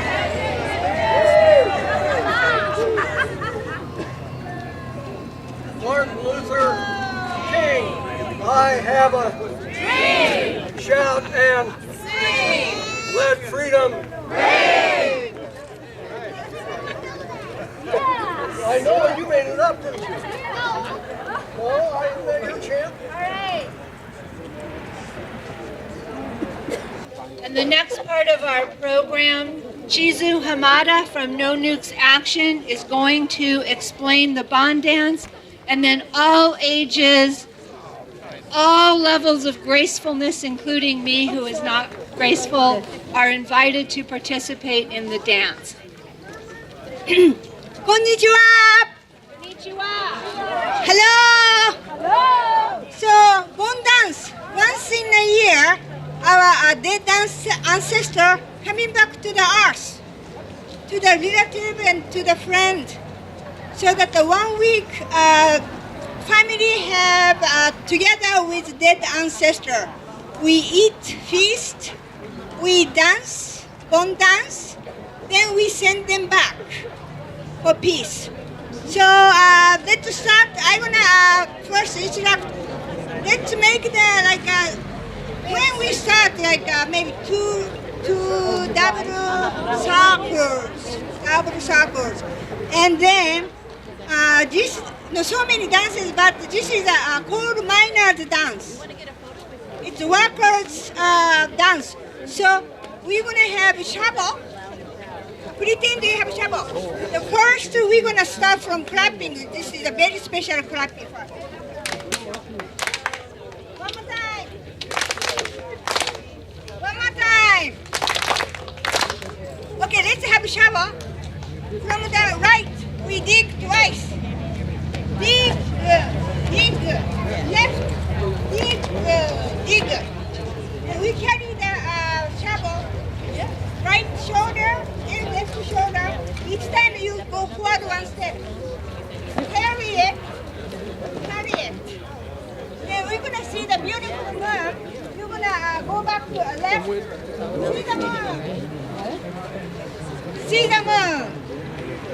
Then we're going to push the floor of the core part. Push it. Push it.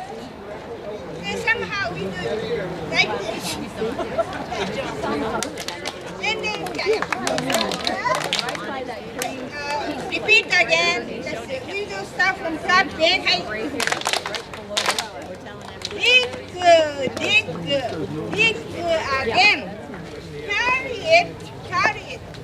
See the moon, see the moon. Push the car, push the car.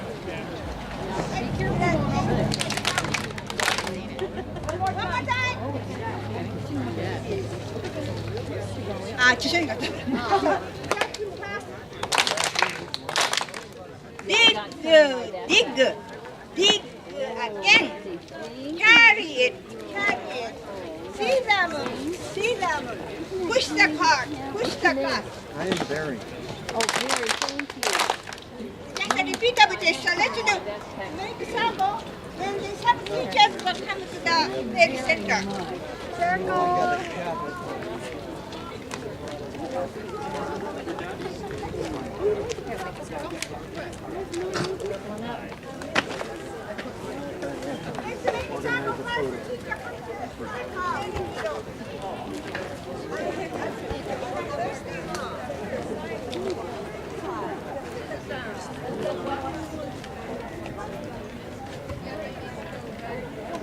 Beautiful blue hair, beautiful blue shirt.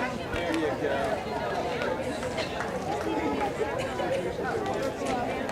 go.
I know, more 5 hours.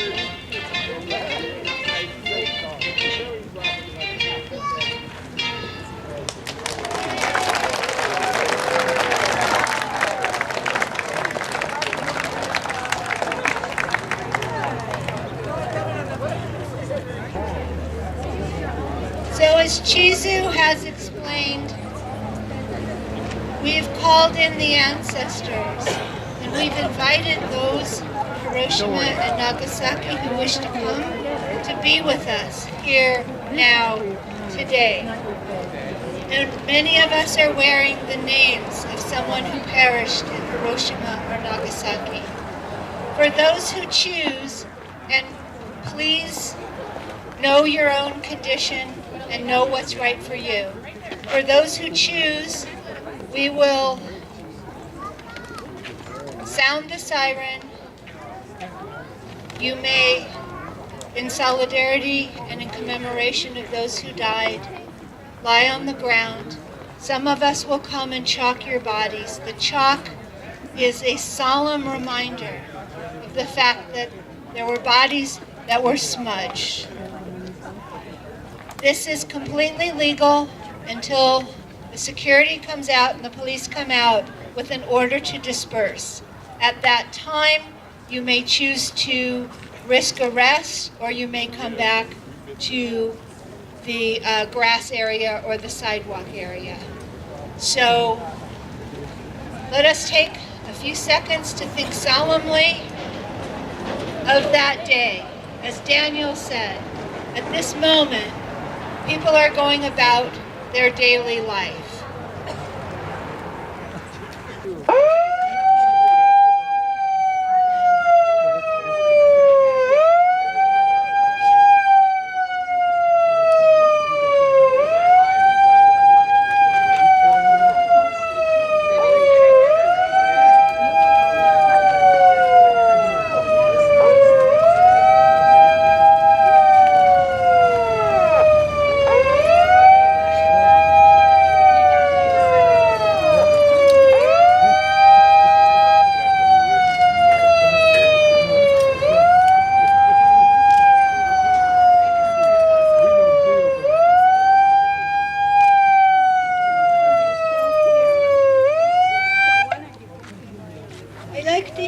The Okinawa musician now.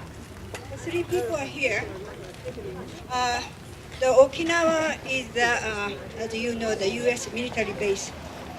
This is very meaningful music for this time. So their group is a Gen Yukai. Thank you for Gen Yukai. Thank you for having us. Thank you for the introduction. We're Gen Yukai Berkeley, and we do Okinawan music. We'd like to play some songs. The first song is called Yakabushi. It was written right after Okinawa went through the Battle of Okinawa, in which 1/4, or some people say 1/3 of Okinawa's population was killed in about 3 months. So this Yakabushi comes from that time, right after that Battle of Okinawa.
親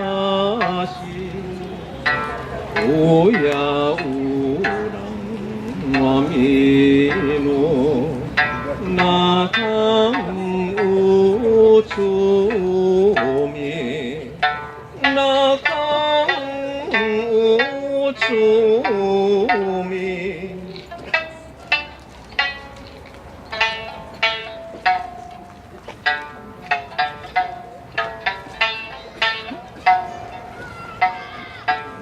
ぞがいしちゃもらあやぼちのながやあやぼちのながやわみんやかもらのしなじまこらしなじまこら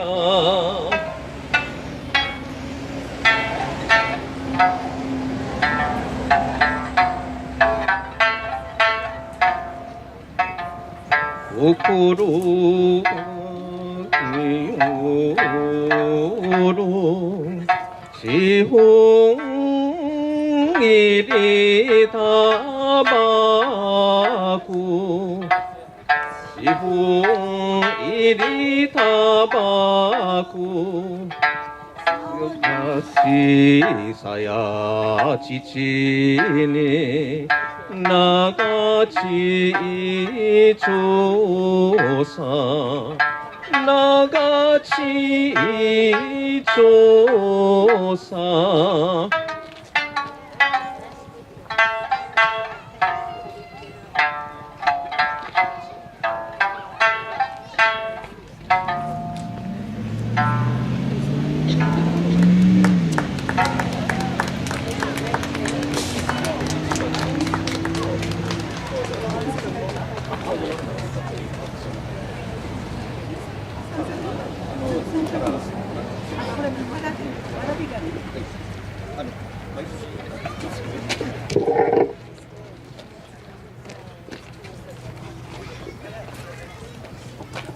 For your voice.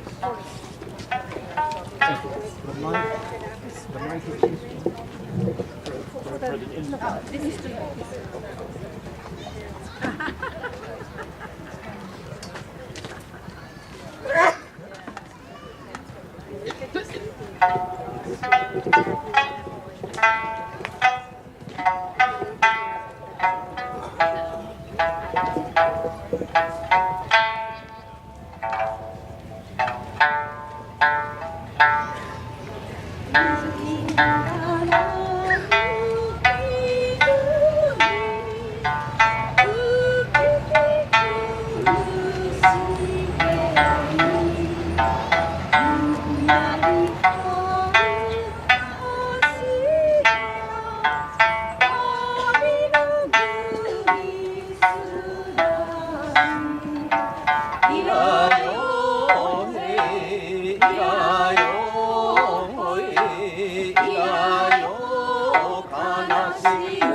英語の花が咲き風を呼び嵐が来た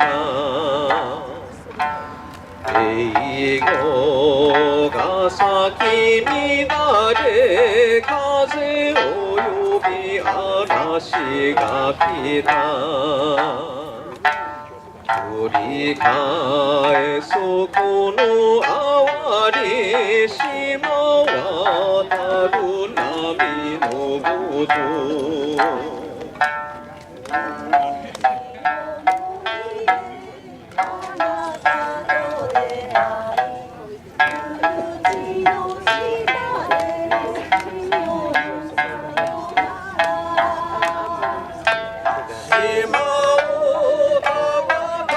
に乗り鳥と共に海を渡れ島を玉風に乗り届けてかもれ湾区の灘が英語の花も散りさざ波が揺れるだけささやかな幸せはお高かの波の花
I am Officer Brian Sleeper, a police officer of the City of Livermore and a police officer of the State of California.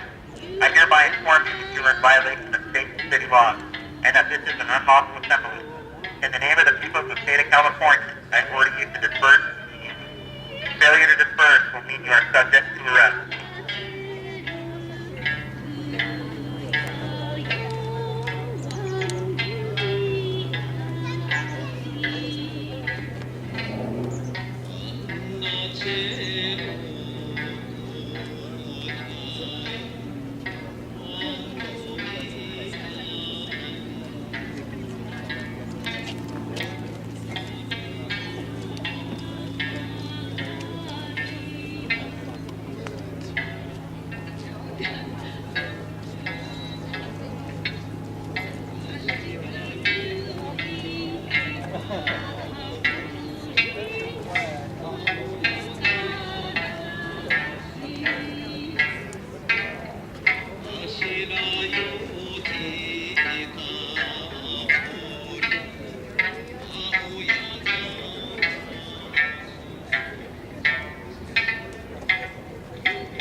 So the order to disperse has been given.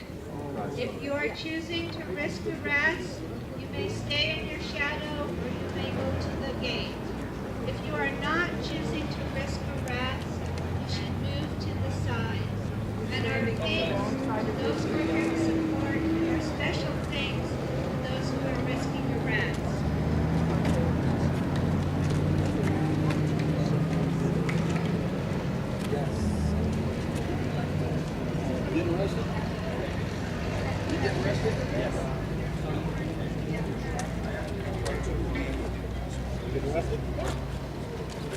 Get back, sir. Step back. You getting arrested? Yep. Stop for you. Getting arrested?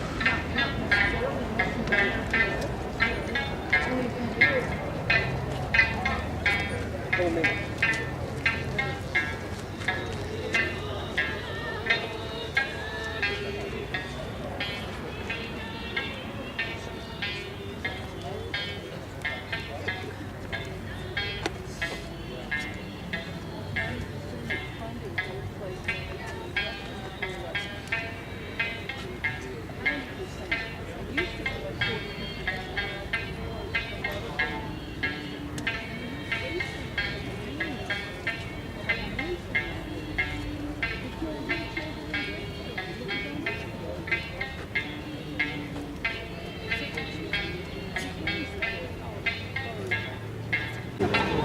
Men parade together rocket shapes spectacles, symbols of the power of great fear.